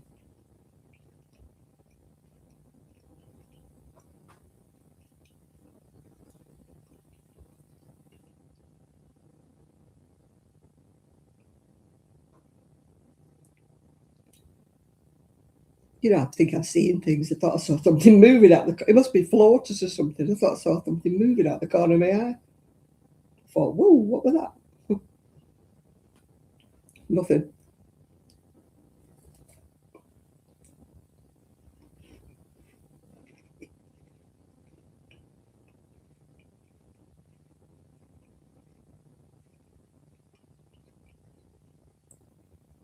I've got a friend and her sister lived in America. And her husband lost his job, no fault of his own. He's just got made redundant type thing. So she lost the health insurance. So they've had to come back because she's got breast cancer. They've had to come back because obviously they couldn't afford.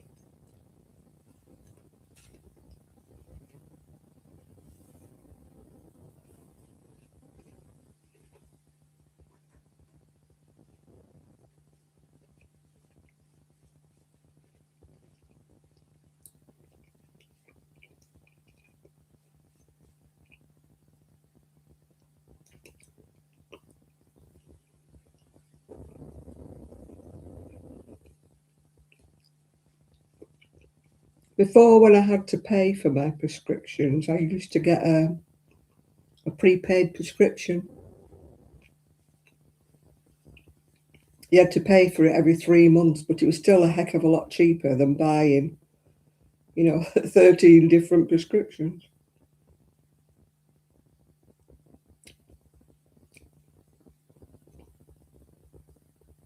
I mean, I would have just not been able to have them. That would have been it. And it's wrong when you have to not to get a not get a prescription because you can't afford it. It's not right, is it?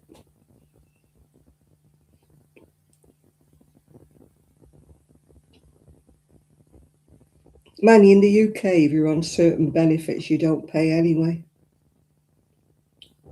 But I don't have any benefits apart from my pension. But it's like I'm on disability benefits. It counts for nothing. For getting a discount on anything like your rates and that, it doesn't count for anything. And it says, oh, you pensioners are getting this, that, and the other, only if they're on a certain benefit, and I'm not on that one. I never qualify for anything. I might as well just admit it. You don't qualify for nothing. Just keep going, you fool. Keep watching those videos, on how to live on tuppence a week, just keep watching how your grandma survived. It's amazing though, there's some good ideas. Not particularly healthy. There's a lot of potatoes involved, but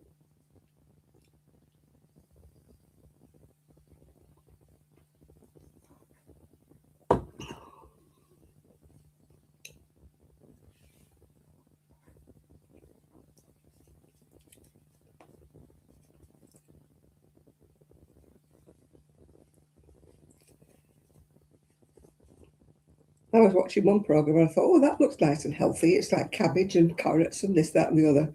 And then she put egg in it, and then she fried them in all this fat. And I'm like, oh, bang goes the healthy bit then. There's me thinking, oh, that looks nice and healthy. Onions, cabbage, carrots, nice and healthy. No, not when you make it into a patty and you fry it. No.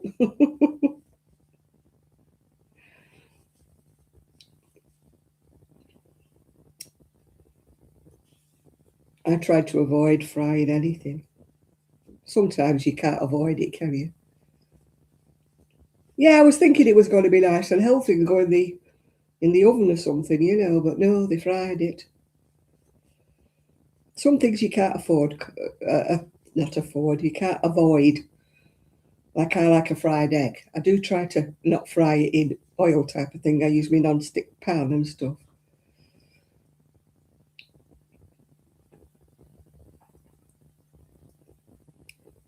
Yeah. I know my friend was epileptic, and I said to her, your epileptic medication should be free. You know, you can't help being an epileptic, can you? You know what I mean? You can't eat dairy. I can't have cow's milk, but yet I'm all right with a bit of cheese and a bit of butter, as long as I don't do it in excess. But I can't have cow's milk anymore. And I've drunk cow's milk all my life till I was about 75, and then all of a sudden I'm lactose intolerant. Yeah. I don't understand that. I mean, you think if you're lactose intolerant, you'd be that all your life, wouldn't you?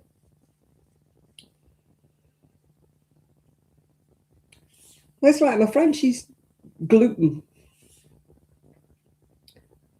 She's gluten. She was about 72, 73 before they diagnosed her as being, she can't have gluten. She's gluten free, she has to be, yeah. She'd never had any trouble all her life until then. I don't understand how you suddenly become it when you get older.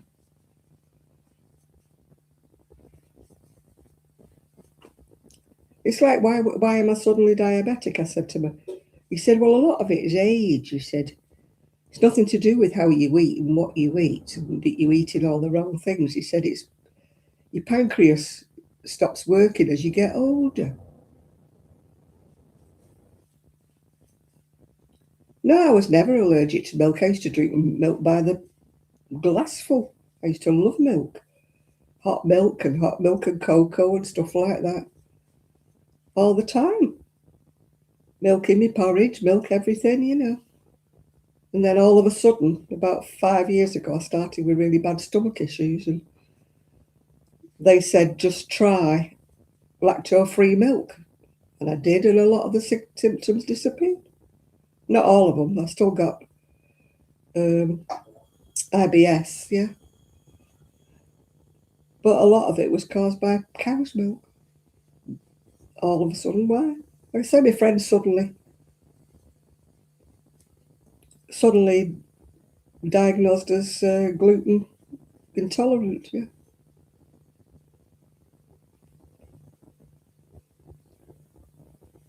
No, I don't have any of them.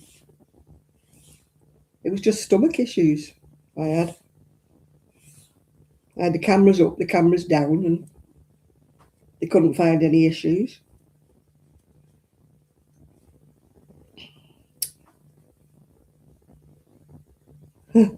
He says, we need to repeat, the camera up. I said, oh, do we have to? He said, well, it's recommended. He said, but it's not, they don't say you have to have it. It's just recommended. I said, well, let's just forget. I don't want to go again.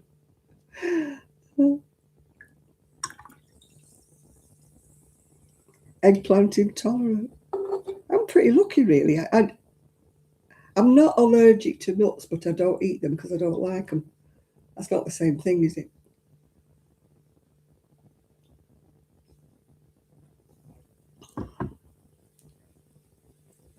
I mean, certain things I eat, I do love them, but they do give me stomach ache. I mean, I love cauliflower. That gives me stomach ache in a certain way. And it's like eating sprouts, isn't it? You're not very nice to know the day after, are you? You know what I mean? Eggplant, you will have. You've had, what do they call it? Aubergine. Have you had aubergine, Dottie? That's what eggplant is. Yeah, it's aubergine, yeah. It's like cilantro. I thought, what the hell is that? It's coriander. They've got different names. They've got different names for everything. It's like that Rudebeck or something, whatever it is. Isn't that a turnip or something? It's either a turnip or a swede, isn't it? I thought, what the heck's that?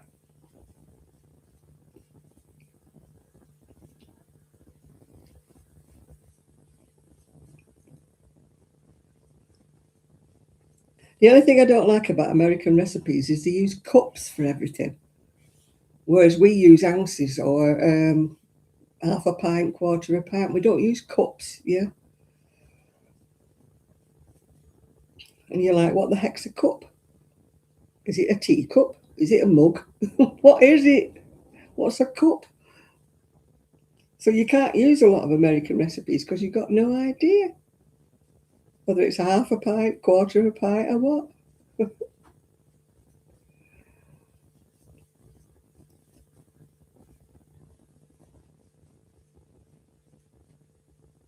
No, here our recipes are either grams if they're modern ones or ounces if they're old ones.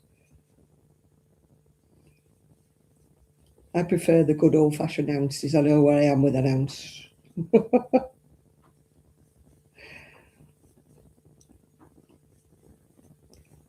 I don't know why we had to go metric with everything. It's like when you go in the supermarket and you're comparing the prices of something. Yeah, it was.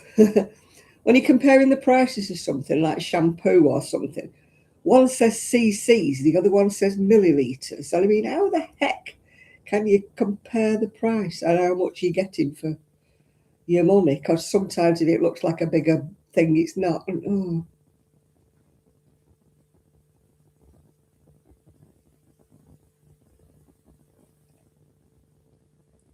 Oh, biscuits from a tin.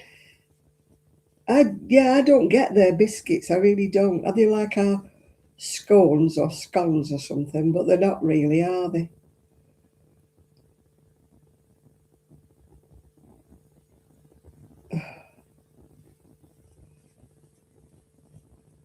Yeah, I get unless it's a vegetable recipe, then I know where I am. You know, like I was well into this cabbage and carrots and that until she stuck it in the frying pan with a bucket load of fat, and I'm like, no.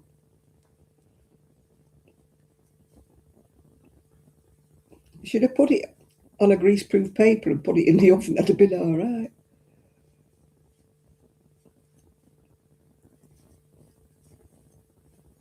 As soon as you started frying it in loads of vegetable oil,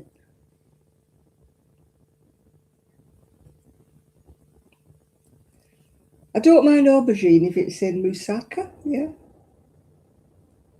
Kay's cooking now. I watch Rick, the backyard chef.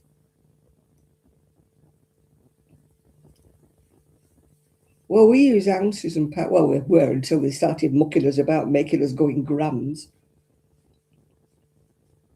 It's like when they say, what's your weight? And they say people are 200 and something pound. And I'm like, what's that? We don't use that. We're stones and pounds. If I say I'm so many stones, people go, what's that? It's amazing, isn't it, how different countries are, yeah?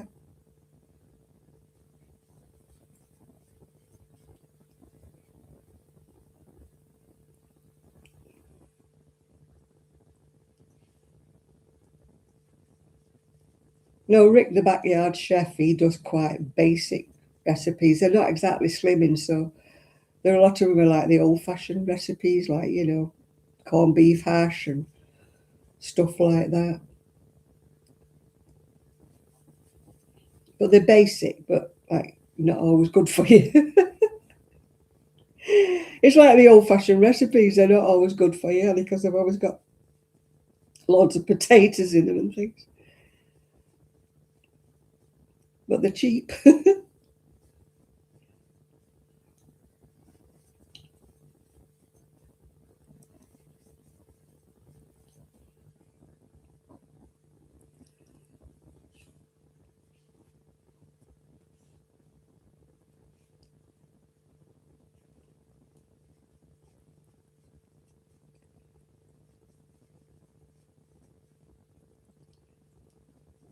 I try to cook as much as I can from scratch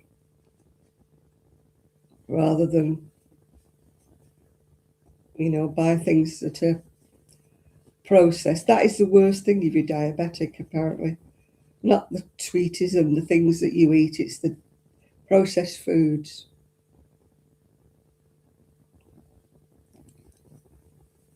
Now I'm a beggar with my jacket potatoes, has to be in the oven.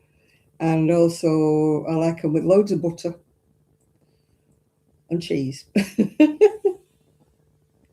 Sometimes with a few baked beans. I'm not mad about tuna. I really am not. I only like tuna when it's done with mayonnaise, and that's not very healthy. Sticking a load of mayonnaise on it, is it? And I don't like fresh tuna at all, the fish shop. I don't like that fresh tuna. Yeah, the like button. Thank you, Shad, for reminding everybody. Thumbs up, she said. Not fingers up, thumbs up. Oh dear. So what's everybody else making? I know what Martin's making. And I know what Linda's making, although she's buzzed off again. I don't know what anybody else is making.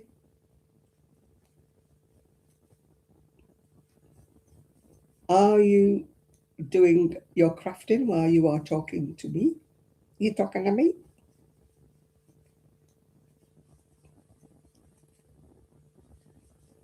I was going to make a video today and I thought, no, I'm making a video tonight. I might make one tomorrow, but I might be wearing the same outfit.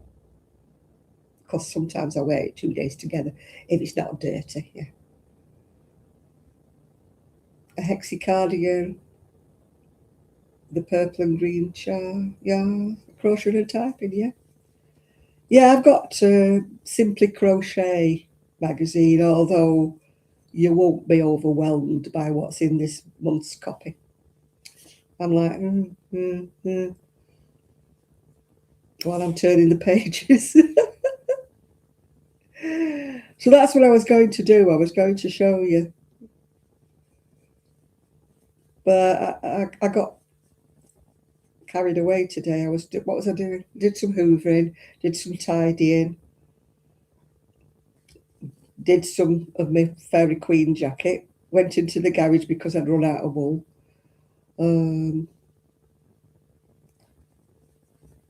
Yeah, I've got some books. I've got 4 books in a series. They were at the church, 50p each. Anyway, when I've read them, Val wants to read them, so they'll go back to the church eventually.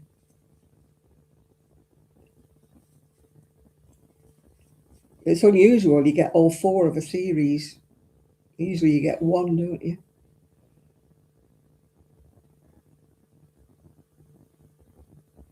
What container do I use for a weighing machine? A weighing, a scale I use for allowance.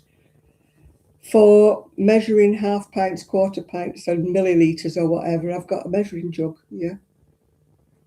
I don't like tuna. I'm not a struck. I'll eat it if it's tuna mayonnaise, but as I say, I'm not supposed to eat the mayonnaise because it's too fatty. I like salmon, only in a tin. I don't like fresh salmon at all. And I can't stand smoked salmon. Or kippers. Or finny haddock. In other words, that's smoked fish. Oh, I've still got them somewhere. I don't know where they are. I ordered a set of scales. When they came, they were like drug dealer scales. They were little ones. So I had to get another set. I like sardines on toast when I have them grilled. I don't like cold sardines. When I was at school, the first thing I made in cookery was sardine and apple sandwiches. You had to chop the apple up, sweet apple, you had to chop it up dead small, and mix it in with the sardines and put it on a sandwich. Ugh. Oh yeah, I don't like a bit of jacket potato, but I like prawns with Marie Rose salad. You get a lovely one at what's it called? Oh, that shop on Affinity. Oh, what's it called? That shop on Affinity. They do lovely, lovely salads. I had a prawn, Marie Rose prawn salad, salad. I don't know, I forgot what it's called now.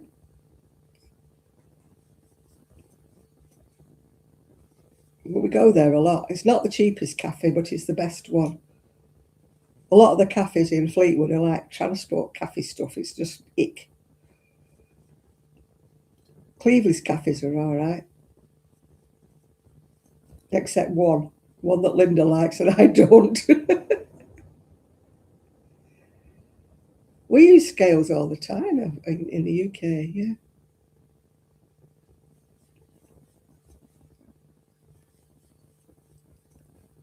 It's like an American, a stick of butter. And I'm like, what the hell's a stick of butter?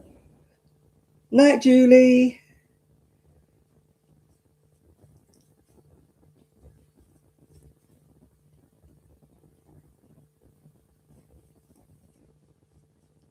Yeah, we don't have stick of butter. We have a pat of butter, whatever you call it, but it's not a stick. Yours looks smaller, a stick of butter. I'm like, what's that? How do I use salmon? Usually on a sandwich. It's ground beef, they call it, Dottie. They call it ground beef. And I'm like, what the hell's ground beef? We have mince, yeah.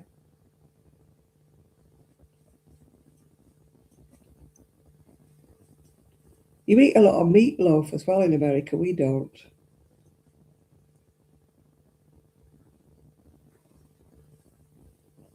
Yeah, I put vinegar on salmon. I put a bit of vinegar on my salmon before I put it on my sandwich, yeah. I will have salmon though with a salad. I love a salad in the summer. I love salads. I've got a spinach salad though, not spinach to cook. That's what I bought. I'll have a sandwich with spinach, tomatoes, and a bit of cheese. But I've got some pita bread. I love pita bread. I love ciabatta as well.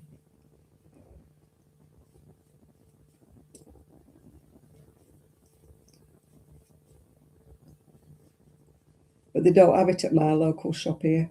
I have to go to a... It's like that with Aldi don't have a fresh bread section. They just have bread. They don't have a nice, fresh bread section like they do in, they do in Morrison's. Morrison's, Tesco, Asda, they all have fresh bread sections. But in Aldi, it's just all pre-packed rubbish. I think Lidl has a hot section thing, yeah. I miss bagels, and don't tell me they do bagels in the supermarket because they're rotten then. I used to have Jewish bakeries in Prestwich where they used to make fresh bagels and they are gorgeous. But the ones you get in a supermarket are like rubber.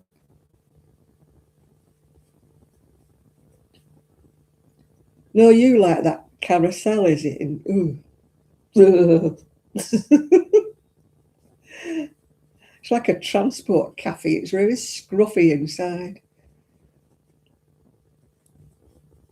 It doesn't look particularly clean.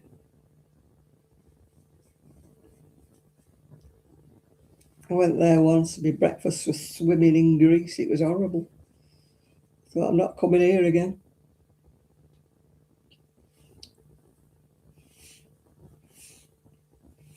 It looks dingy and dirty. Maybe I'm a bit snobby. No, we buy it in half a pound. It doesn't come in sticks now.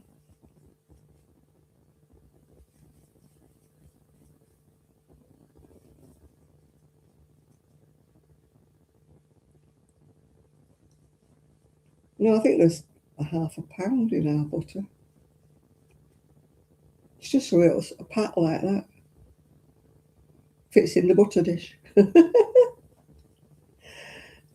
I have no idea what a stick of butter is now. I'm like, why don't you put how many ounces is in a stick of butter? Then I can make your recipes.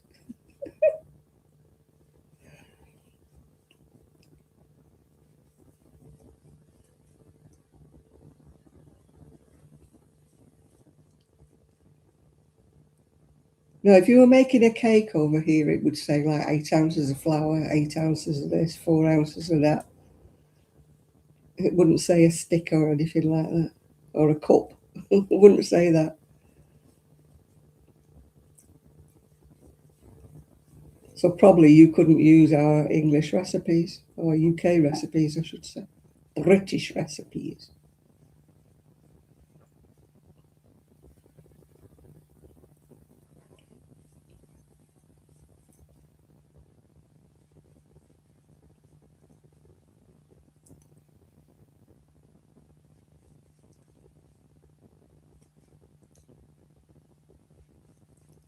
I don't like the butter that's like spreadable. Tastes like olive oil to me.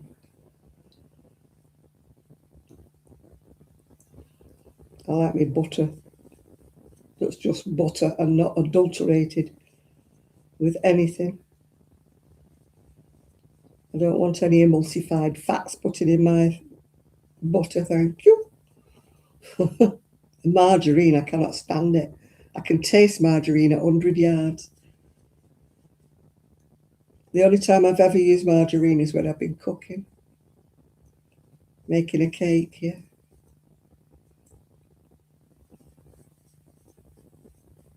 I know butter's expensive, but I can't deal with margarine. Whenever you buy sandwiches, ready-made sandwiches, they always got margarine on them. Oh.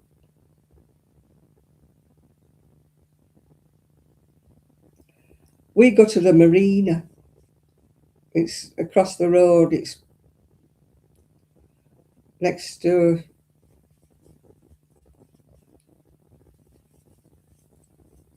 That's where we usually go, the marina. Because they do small portions of dinners. We like having a proper dinner. So they do a small portion of like a beef dinner or a lamb dinner or a chicken dinner. But you can have a small portion.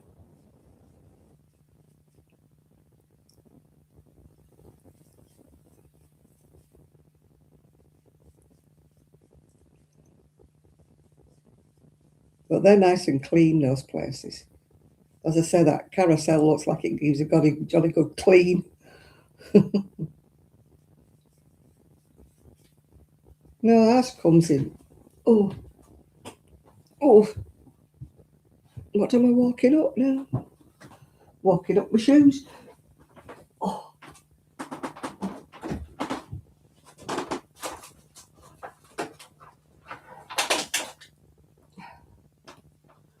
that's ours. British butter. 250 grams. It just comes in a brick, a block. You can have it salted or unsalted. I like the salted.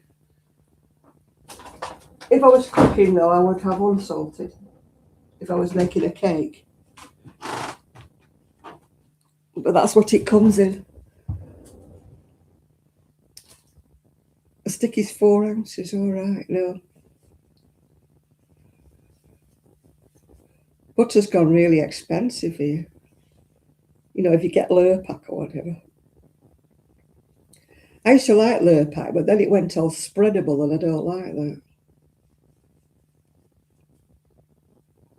My mum always liked her Lurpak.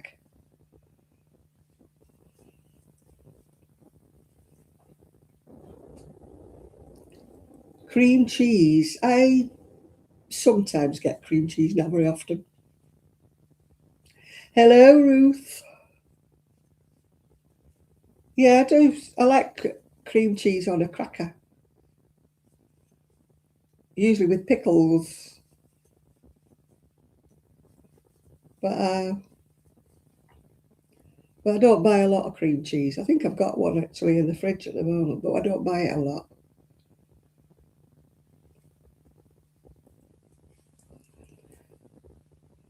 I would only have it on cream crackers or crackers. Oh, I've got an itchy back. Oh, ooh, ooh, ooh, ooh, ooh, ooh.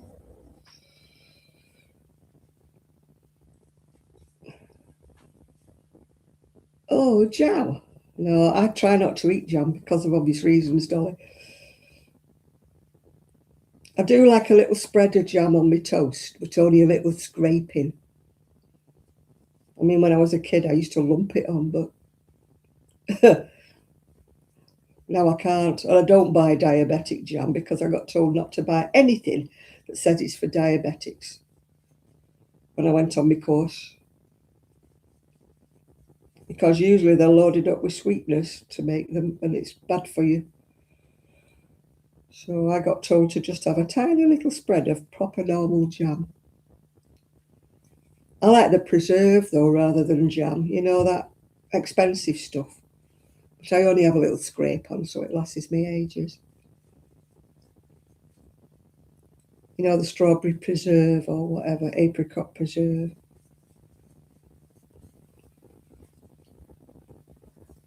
I used to like Tesco's or when I used to go. We haven't got a Tesco's around here.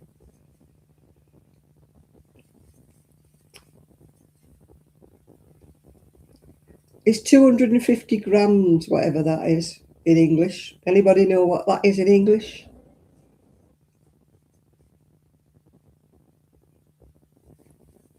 Probably a £1/2, is it? Is it a £1/2?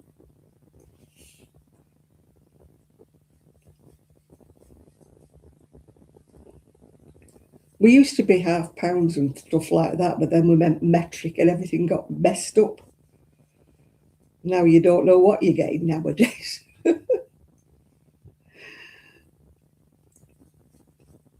You know, we used to go to the shop and ask for £1 of carrots or £2 of potatoes. Now it's all grams and you don't know what you're buying anymore.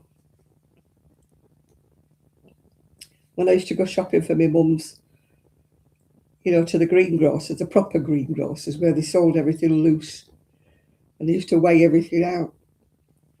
You'd have £1/2 or all that.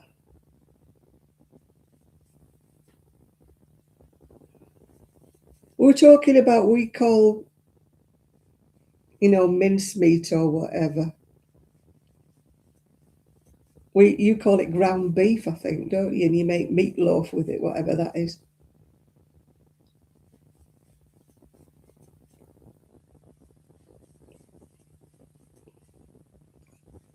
I don't think by and large we have meatloaf. I don't know. I've never had meatloaf anyway. Never made it, let's just say.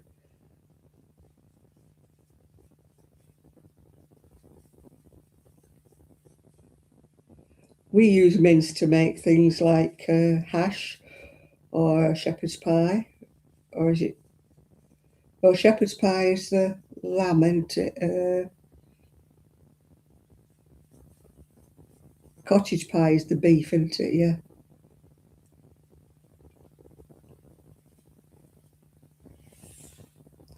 Yeah, you call it a ground beef, where we call it minced beef. mincemeat.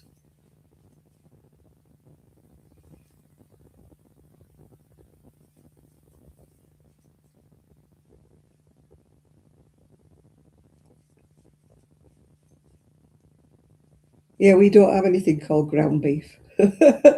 We have things called different names, yeah.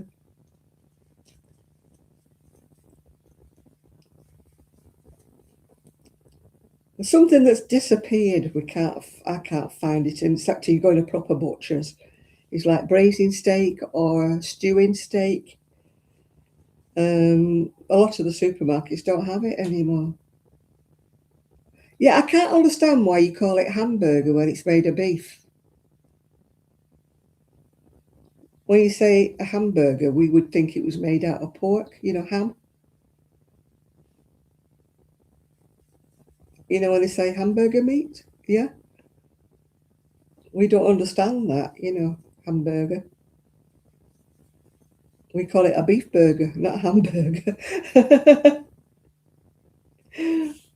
It took me ages to realise I thought a hamburger, isn't it?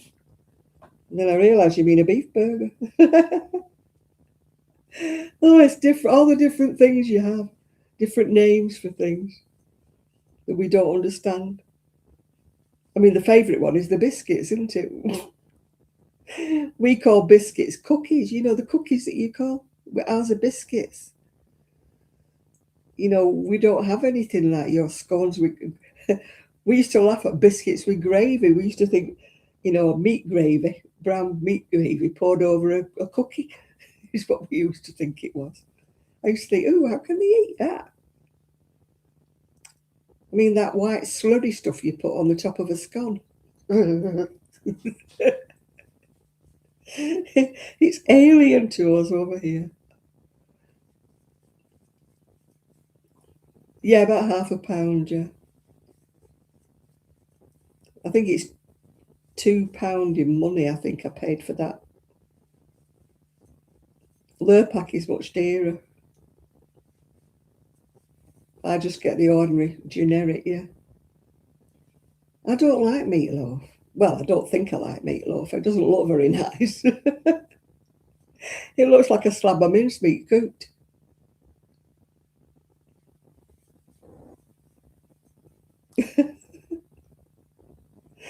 Yeah, well, we've got two kinds of mincemeat, though, haven't we? We've got mincemeat that we use in mince pies, which is like fruit, like a mince pie made with fruit. And then we've got mince that we get at the butchers. Yeah, but it's very difficult. If you go in a supermarket, you can't get, like, if you go in Aldi, they've nothing like, they've got beef burgers and all that stuff, but they don't have braising steak or stewing beef or anything like that. You have to go to a proper butcher's to get that. I mean, when I was ordering, I ordered off Iceland. There's nothing on Iceland. I couldn't get it there. You have to go to a normal butcher's.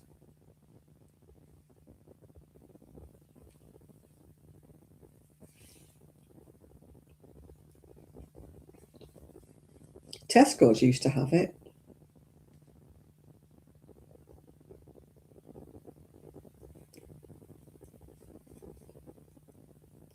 What mince meat? Do you have mince pies? And I don't mean meat pies. I mean fruit, like we have mince pies over here at Christmas or whatever.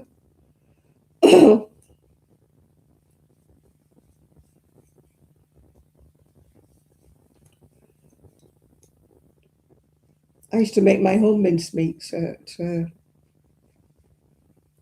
Tesco. Still sell the stews. Nobody around here. Morrison's don't have it. Aldi certainly don't have it. The only place I can get it is the butcher's in Cleveland's. I can go in there and get stewing steak.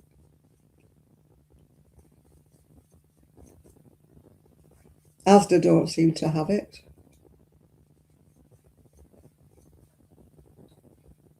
Seems to be like everybody wants better steak, that you fry or you grill. Not everybody's got that kind of money. Farm shops, no. That's why I like going to Berry Market, because I can get anything I want from Berry Market, yeah.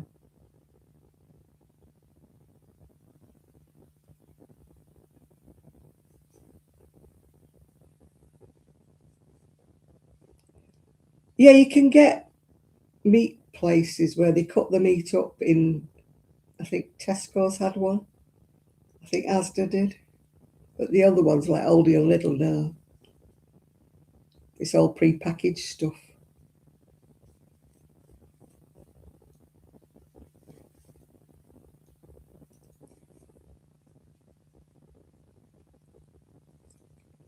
At Iceland, I could get a frozen pack of diced beef, whatever the heck that was. But I didn't fancy it because I didn't know what it was.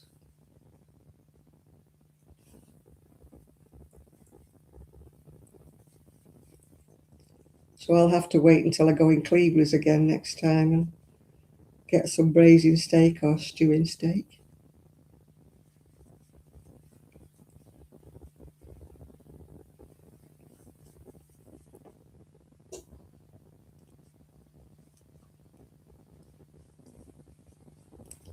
Yeah, I mean, at one time, all these big stores used to have a delicatessen. They used to have a baker's.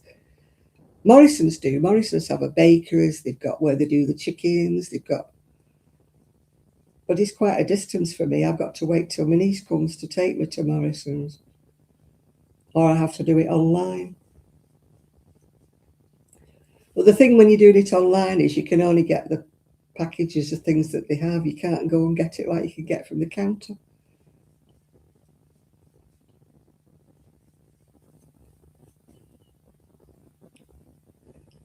My niece comes about every 5 or 6 weeks and takes me shopping. So I tend to get my big shop and get all my stuff from Morrison's then.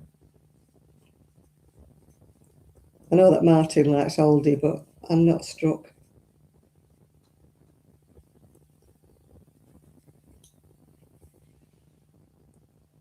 Cube steak, no, maybe that's, no, no, I don't think, maybe that's what that diced beef was that they had in frozen, but I didn't want it frozen. Yeah, the Muslim shops, when I used to live in Prestwich, I could go down and get anything I wanted from down the Cheetham Hill, where it's all, the Muslim shops. And there's a lot of West Indian shops as well, and Jewish shops where you can get the halal, yeah.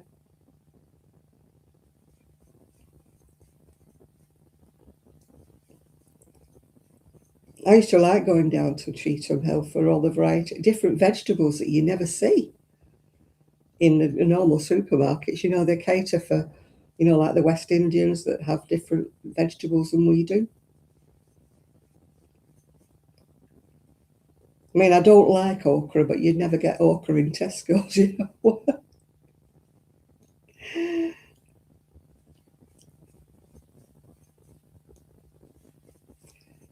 What I liked about the Muslim shops was, little herbs and spices. You buy a little Schwartz thing and it costs you £1 odd. You can get a bag like that for about £1 in a plastic bag. And it's like if you use a lot of rice, you can get a massive big bag of rice for a couple of pounds. They sell everything like kind of in bulk. And tangerines, they sell them by the box. They don't sell them by the little bag. You can get a box like that of tangerines for about the same price as a bag in the supermarket.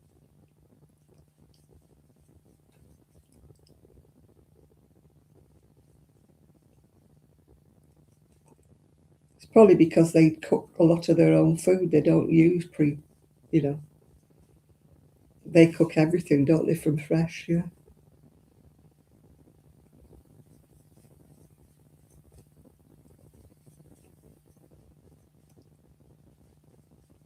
Yeah, in Morrison's, they've got a fish counter, but their fish is really expensive when you compare it to Berry Market. Yeah, ghee. You can get ghee in these clarified butter.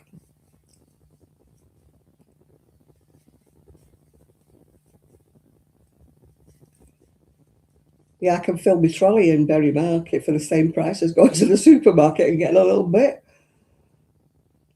I do miss Berry Market, I really do.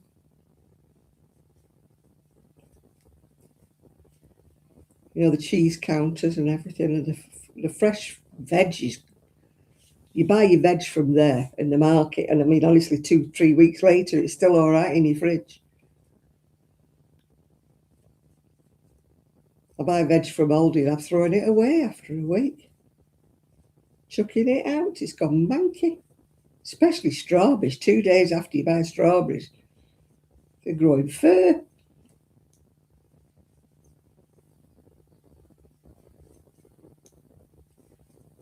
I only used to buy strawberries from there. You buy strawberries at Marks and Spencer's, they last over a week.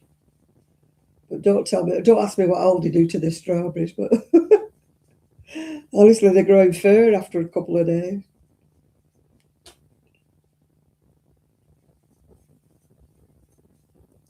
I'm just a snob, I think. I like decent stuff. Yeah, I've got some pears here that I bought 2 or 3 weeks ago, and they're still fine.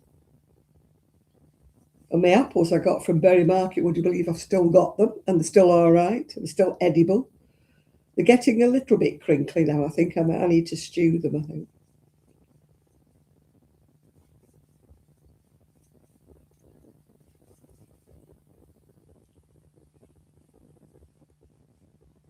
I got some tangerines today, but they're not as nice as the ones I got from Morrison's. The ones I got from Morrison's were really sweet. Oh, they were nice. These I got from Iceland. They're quite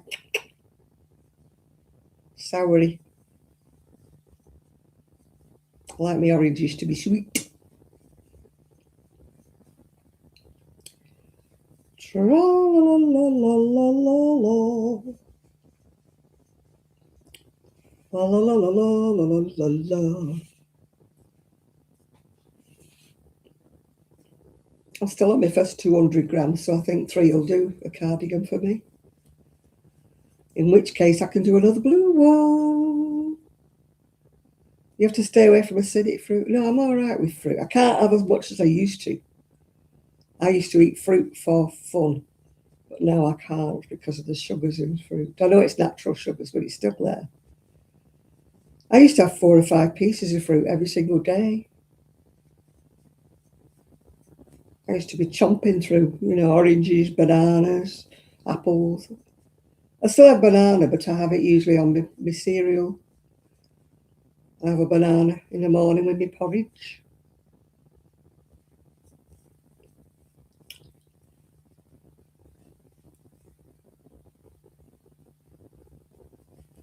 I only like them when they're crunchy and green. I don't like soft brown bananas. I have to turn them into banana bread then if they go a bit soggy.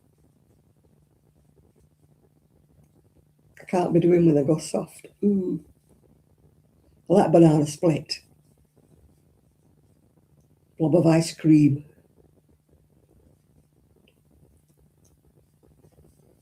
And I used to do bananas with brown sugar. You put them in the oven. Can't have them now. Lots of things I used to have. Oh, and they go brown. Oh, they go soft and ooh. Can't be coping with them. When they go soft, I have to make them into banana bread. But I've lost my recipe. I used to have a recipe and it used to use sour cream for a banana loaf. It was a Jamaican recipe and I can't find the recipe. I've looked in my Creole books and my Caribbean books, but I cannot find this recipe. And it was really, really nice. It stayed soft, and oh, yeah, it was lovely. But you definitely use sour cream in it. And I've looked online and I can't find one. The recipe. Makes me mad when I lose a recipe. I've got quite a few Caribbean cookbooks and Creole cookbooks. But cannot find that banana bread. I used to make it a lot as well. I made a banana bread, but it was a bit dry, the one I made last time. And I put it in the freezer, and when I brought it out again, it was horrible. It didn't freeze well at all.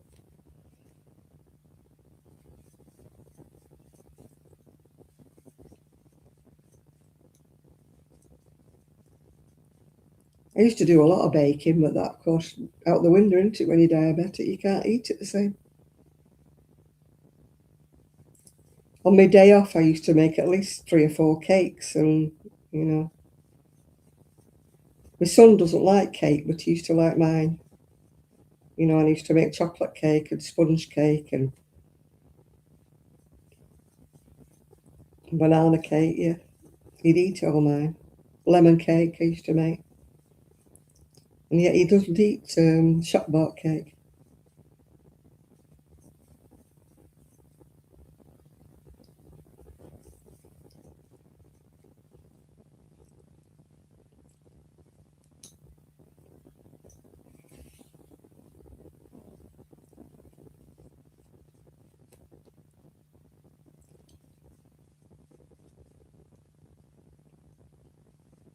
We used to have a Jewish bakery, like a same press, which is gone now. That used to have the bagels, and they used to make the nicest cream cakes ever. This is all pre-diabetes, of course.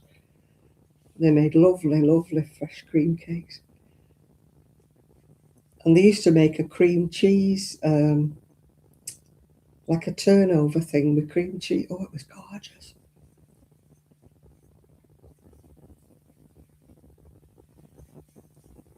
But it went well before I moved. Somebody took it over, and it wasn't the same anymore. Then it went bankrupt, I think. It was a shame because the bloke who'd had it before had it about 20, 30 years, and he used to queue out the door. Queue out the door. They made all kinds of bagels, you know, sesame seed ones and all sorts of. He won awards for his bagels. They were so nice. But those bagels they sell in the supermarket, you know, the ones that they call American bagels, they're like chewy things. They're just not nice at all.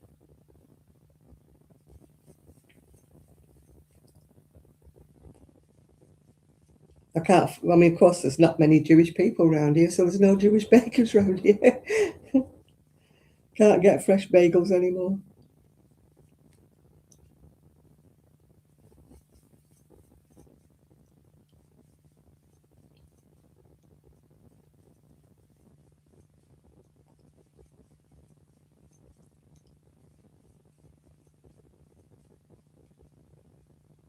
Are my bananas from where?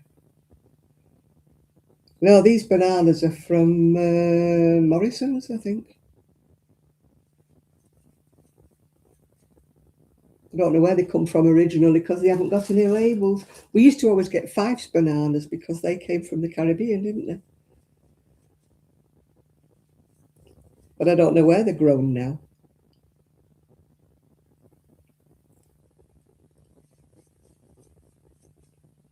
Yeah. Prestwich had this brilliant one. But as I say, when it went, it just went. There was another Jewish bakery down the street, down the road in the Cheetham Hill where the Jewish shops were, but they weren't as good. I think that's closed down now.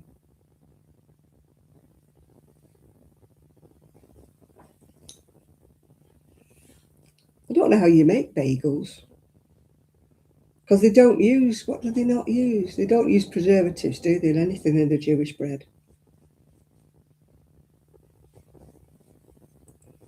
Maybe I should see how you make a bagel. Not that I would be able to make them, but I've never been able to make bread successfully. At one time, I thought of getting a bread maker. Then I thought, no, you won't. You won't use it. It'll just be another accessory to stick in your cupboard and never use. A friend of mine got one in the charity shop, and she said, "I bet it won't be any good." She paid about £10 or £15 for this bread maker, and it's brilliant. She don't buy any bread now. She makes all her own.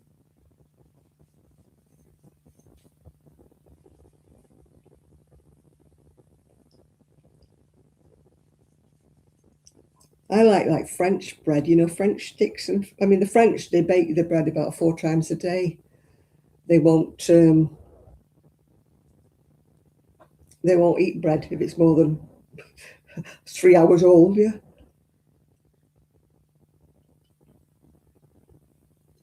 I mean, French sticks that you buy in the supermarket here are nothing like the French bread that you get in France. It's brilliant bread.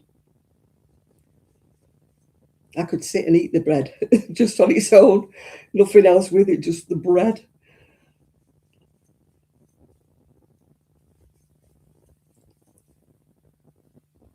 When we stayed in Paris, we used to get a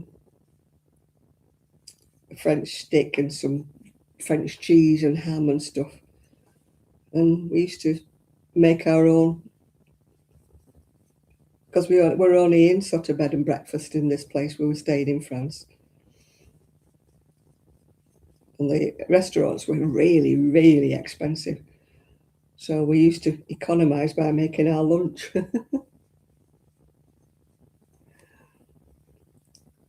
I don't know what they make with how they make a bagel. I know they're quite different than ordinary bread.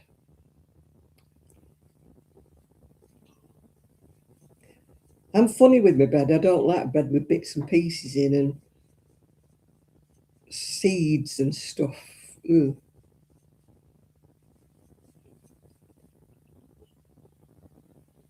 I don't mind wholemeal bread, but I don't like seeded stuff. I know other people do. And that black bread that's like German bread. Oh, I played yarn chicken and lost. I've got to knot it just right at the end. I've got one more stitch to do.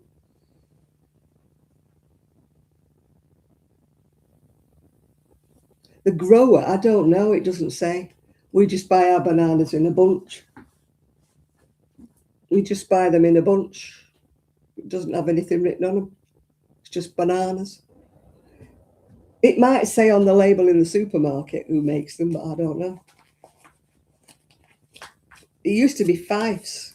There used to be always Fifes bananas.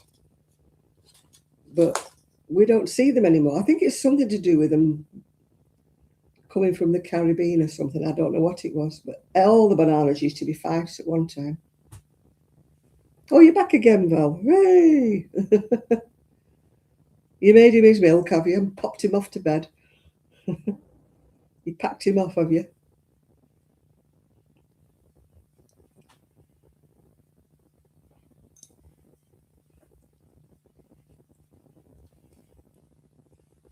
I lost my yarn chicken by a stitch.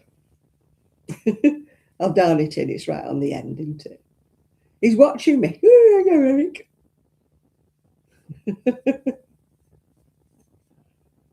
Hi, Eric. Poor soul. You mean you're making me watch me?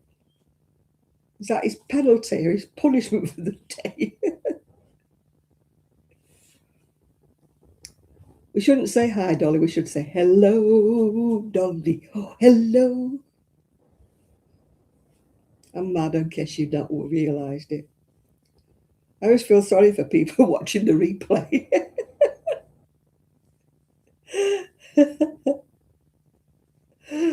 They must think, who's this blooming mad woman that keeps singing bits of songs?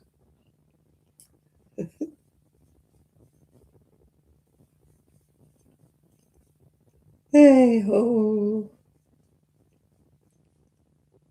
Hey ho, hey ho.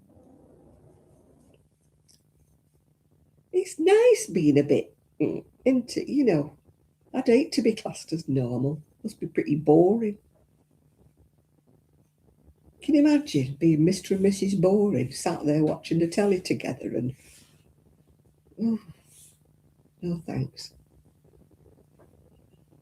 No thank you. I'm not cut out. Not cut out for marriage.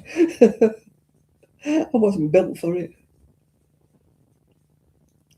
I was built for being a freelance,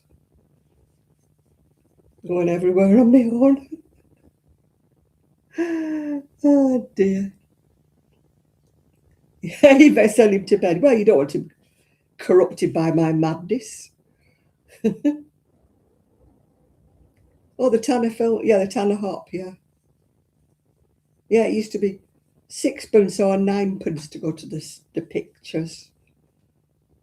We were talking about that the other day about Royton. We used to have a cinema there. They used to call it the Bug Hut. Probably because it had fleas or something, I don't know.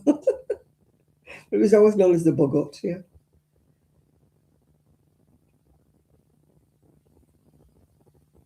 I don't know what it was actually called. And it was run by a chap called Cheetham. They used to call him out Cheetham. And he used to shine his torch on back row at cinema saying, "We'll have none of that, lads, we'll have none of that. Any more of that, you're out." You know, if they were having a kiss and a cuddle on back row at cinema. He used to have a big torch. And I can remember they put Rock Around the Clock on, and everybody got up and they were jiving in the aisles. He stopped the film, put the lights up. He said, "Get back in your seats." He said, "Oh, this film's not going back on." He was a tyrant. He was as tight as I don't know what. Never spent halfpenny on that cinema. He must have been a millionaire, that lad.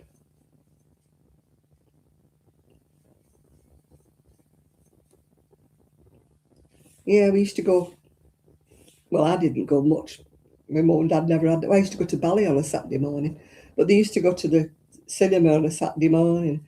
And if it was a cowboy film, they'd all come out, you know, with the gabardines buttoned on one button, you know, like galloping down the street on their imaginary horse. Yeah, you could always tell what had been on, what film had been on, whether it was Lassie or whether it was a cowboy. Cowboys and Indians. You wouldn't be able to say that anymore now, would you? You can still say cowboys, but you probably have to say something about naturalized Americans, Native Americans, you'd have to say. Cowboys and Native Americans. You wouldn't be, and they used to be skipping into it and Lassie. Yeah, they used to pretend they were on horses and go galloping down the street. The lads used to always do it. Or they'd come out with, if it was Zorro, they'd come out with imaginary swords, wouldn't they? You always knew what film had been on when they were running down the street and they came out again. Yeah, it was Zorro with a mask on it. They used to do paper masks in the comics, you know, the comic papers. They'd give out Zorro masks, you know, and you'd be coming down with a piece of wood going. It was all good innocent fun back in the day. 1, 2, 3, 4, 5, 6, 7, 8, 9, 10, 11, 12, 13, 14, 15, 16, 17, 18, 19, 20, 21, 22. Well, we didn't have all this stuff that they have now. You know, all this garbage that they have now on their iPads and everything. We used to just have to make our own entertainment. We had nothing. You didn't get a proper sword. You had a bit of wood, didn't you? Same with a gun. You only had your fingers. The first film I ever saw was, probably one of those Norman Wisdom films, I think. You know, the comedy films? Yeah, it was all imagination back in the day, wasn't it? Kids today have got no imagination at all. Everything's got to be physical or whatever. Mr. Grimsdale, Mr. Grimsdale. 7, 8, 9, 10, 11, 12, 13, 14, 15, 16, 17. Oh, quite a long way to go. Got to do 22. Yeah. It was always Latty come home, wasn't it? And then later on it was Skippy, wasn't it? Skippy, Skippy, Skippy the bush kangaroo. You have to say First Native. Yeah, you can't say cowboys and Indians anymore now, can you? We'd get in trouble, wouldn't we?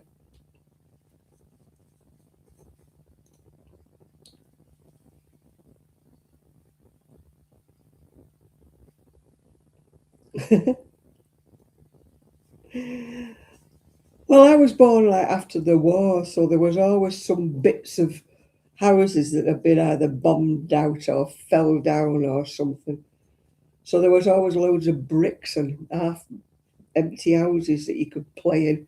I mean, all they wouldn't allow it now, would they? They'd say, we used to be jumping out of windows and jumping onto old mattresses and stuff like that. It'd all be health and safety now, wouldn't it? You wouldn't be allowed to do that.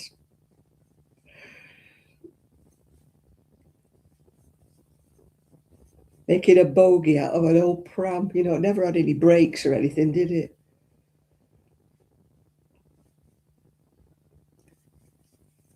I mean, nowadays they have go-karts and everything. Now, we never had anything like that. You used to be wanting old pram wheels and all sorts, didn't you?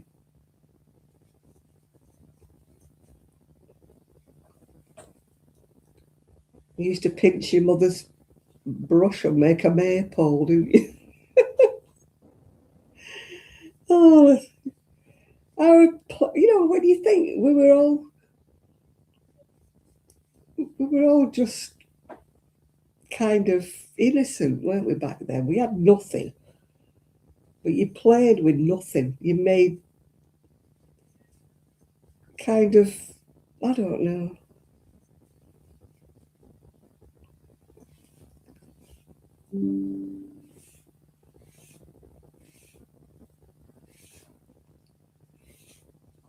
We didn't have push toys, though, did we?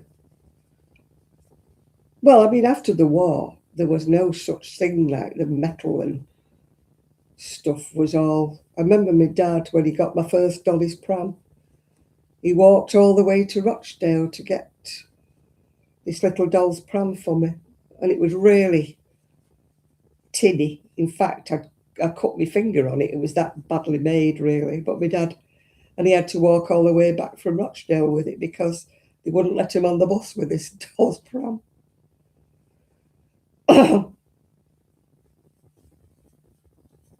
And then I cried and cried because it got stuck down the grid. The wheel got stuck down the grid. And when I said that to my dad, I remember getting the wheel stuck down the grid. He says, "Do you know how old you were then?" I said, "No." He said, "You were 2. And yet I can remember as plain as day getting the wheel stuck down the grid. So, you can remember things from your childhood. And I can remember sitting on the floor playing with tar bubbles, when it was hot and the tar bubbled up, playing with the tar bubbles, and it was all over me. My mother was trying to get it off me with Vim. Yeah. We used to make rooms out of leaves, make them into like, and we said, this is the kitchen, this is the house, like that. And you think what we used to do, we had nothing, absolutely nothing to play with. We were lucky if we had a bike between us. There was the ball between us.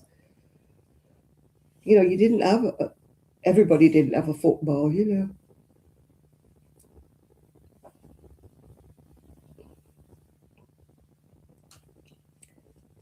we had, like I said, we had nothing.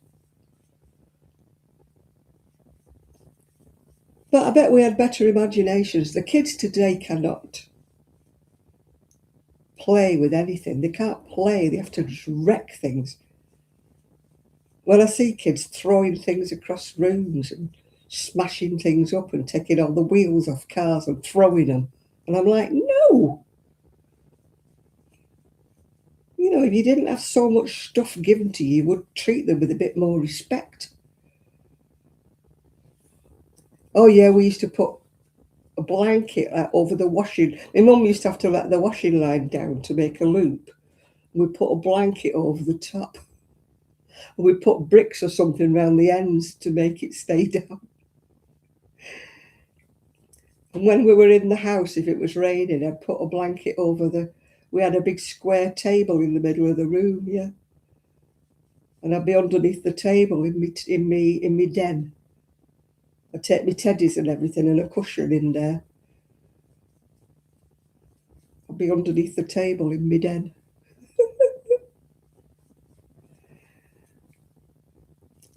But kids have got no imagination these days. They need to be told everything. They need to be sat there on their iPads and that. If you take their iPads off them, they wouldn't know what to do, would they?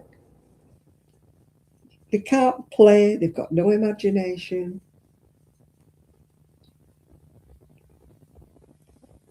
Do you ever remember getting cocoa and sugar in a screw of paper? You dip your finger in it. You didn't get chocolate. You used to get a bit of cocoa and sugar.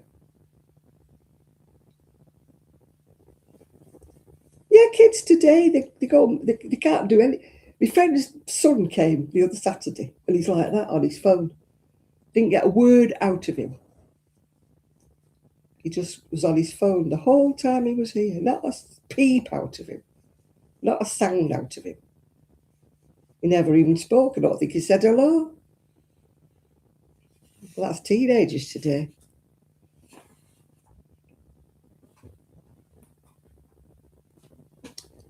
They don't have any real friends anymore, do they? You know.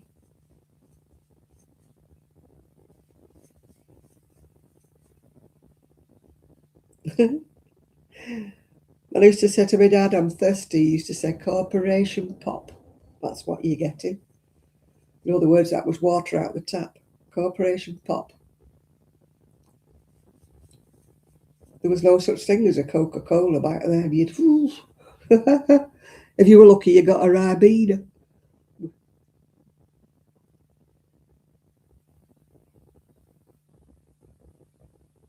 If you said you wanted anything different, my dad used to say, well, you can't be thirsty then. If you're thirsty, water's good enough. But I want, like I say, if I was lucky, Ribena. Very watery, weak Ribena. Oh, of course it was tough love. We didn't get, I mean, it was just after the war. There was nothing because everything was on a ration. You didn't get sweets, you didn't get chocolate. Fruit was, you know, I remember being given a banana and wondering what the heck it was. You know, good morning. Oh, well, it's good evening to us here, dear Fiona. It's 5 to 12, the witching hour. Oh, we had no such thing as Lego. We had Meccano, didn't we? And you had to put that together with teeny weeny little screws and nuts and bolts and a little screwdriver.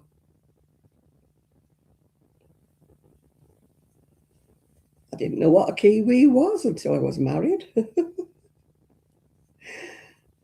I didn't know what a banana was. We used to get apples and rhubarb.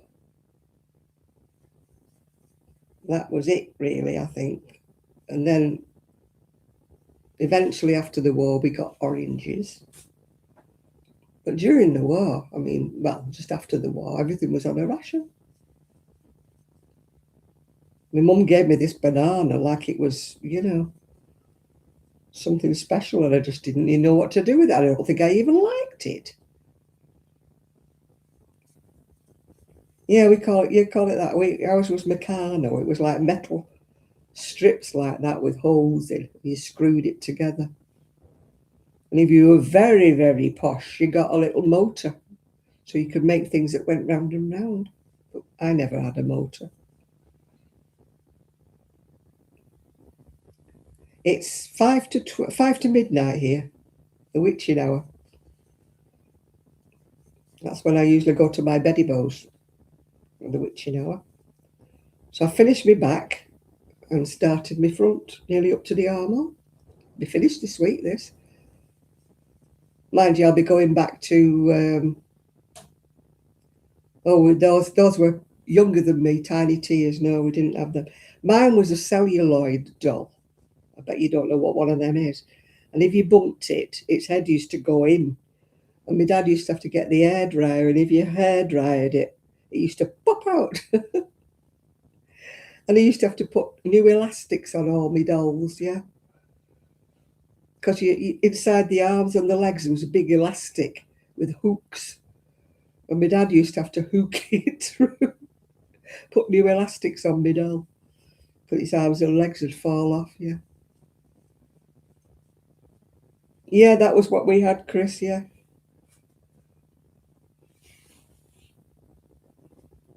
I actually had an old set in the loft, and I gave it to somebody.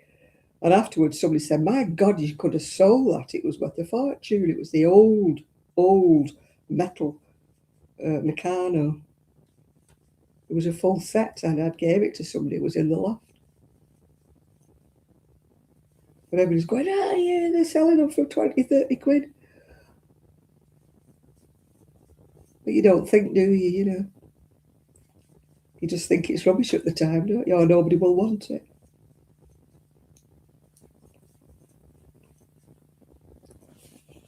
Mine in the garage, I've still got a Spectrum, is it?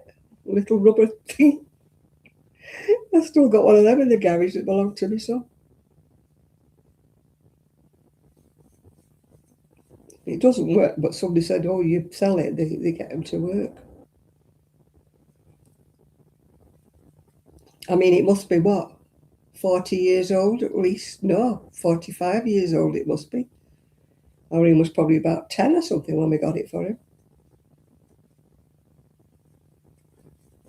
So it is a bit vintage, isn't it?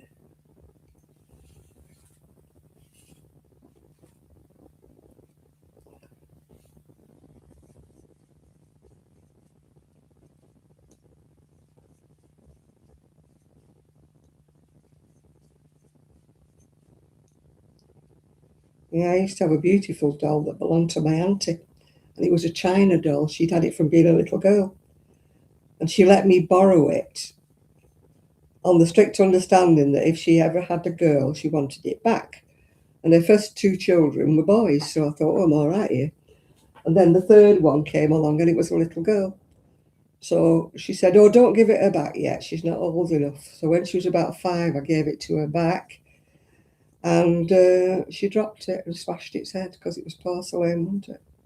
And I treasured it and kept it safe all those years.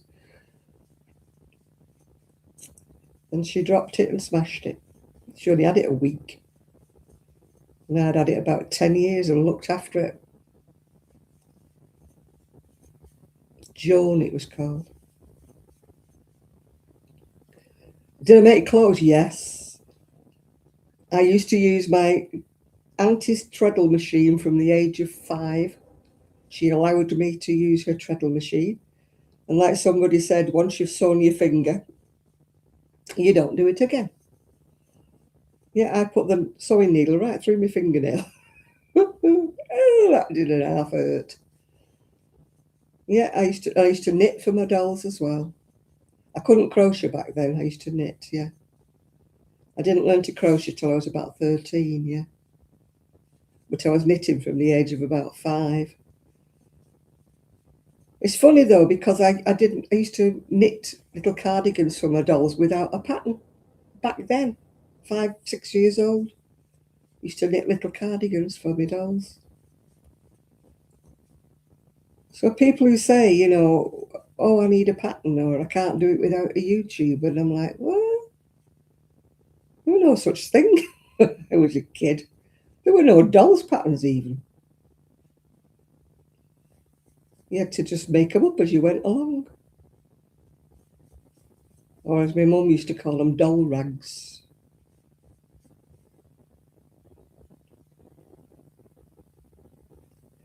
No, I didn't have a mini sewing machine. I had I used to have to use my mum didn't have a sewing machine. It was my auntie that had it. I used to use her tray. In fact, I had to get rid of it when I moved here to Fleetwood. I kept it all those years, my auntie's sewing machine, Singer sewing machine. But of course, I couldn't bring it, no. What about the BBC and YouTube? Obviously, I've not heard, otherwise I would know what you're talking about.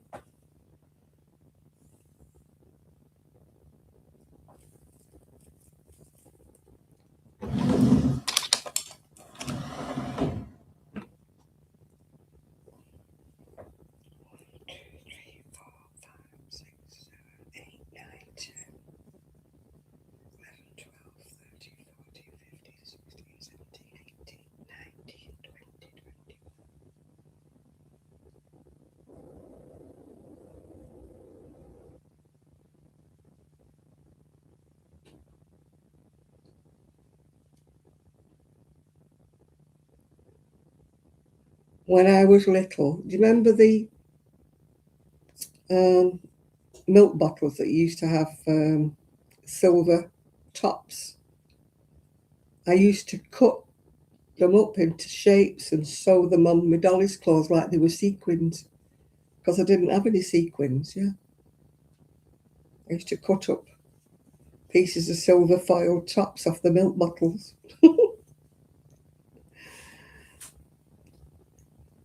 And if my aunt had used any lace and she had little inches and 2 inches of lace, I'd be using them on my dolly clothes.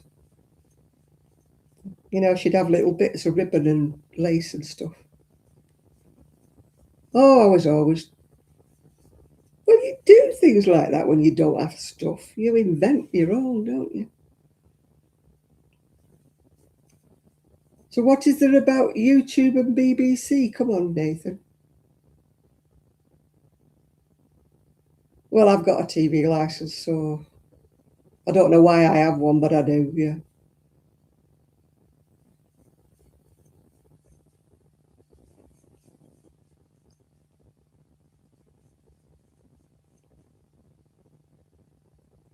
And how will they know you're watching them, Nathan?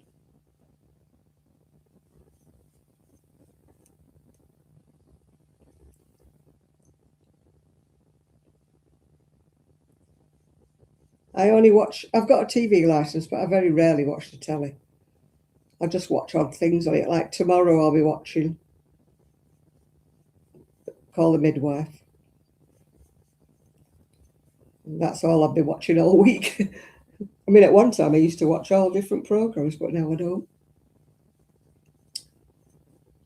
One time I used to watch Loose Women, but I don't watch it anymore. And I used to watch breakfast telly when I was getting ready to work. But I don't watch that anymore. It's amazing how you change, don't they? I only ever watch YouTube really now.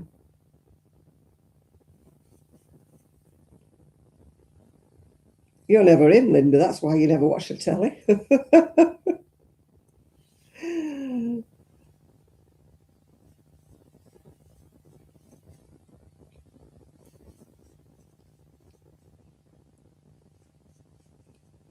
Right, people, it's gone past the witching hour and I'm up to my armholes now. So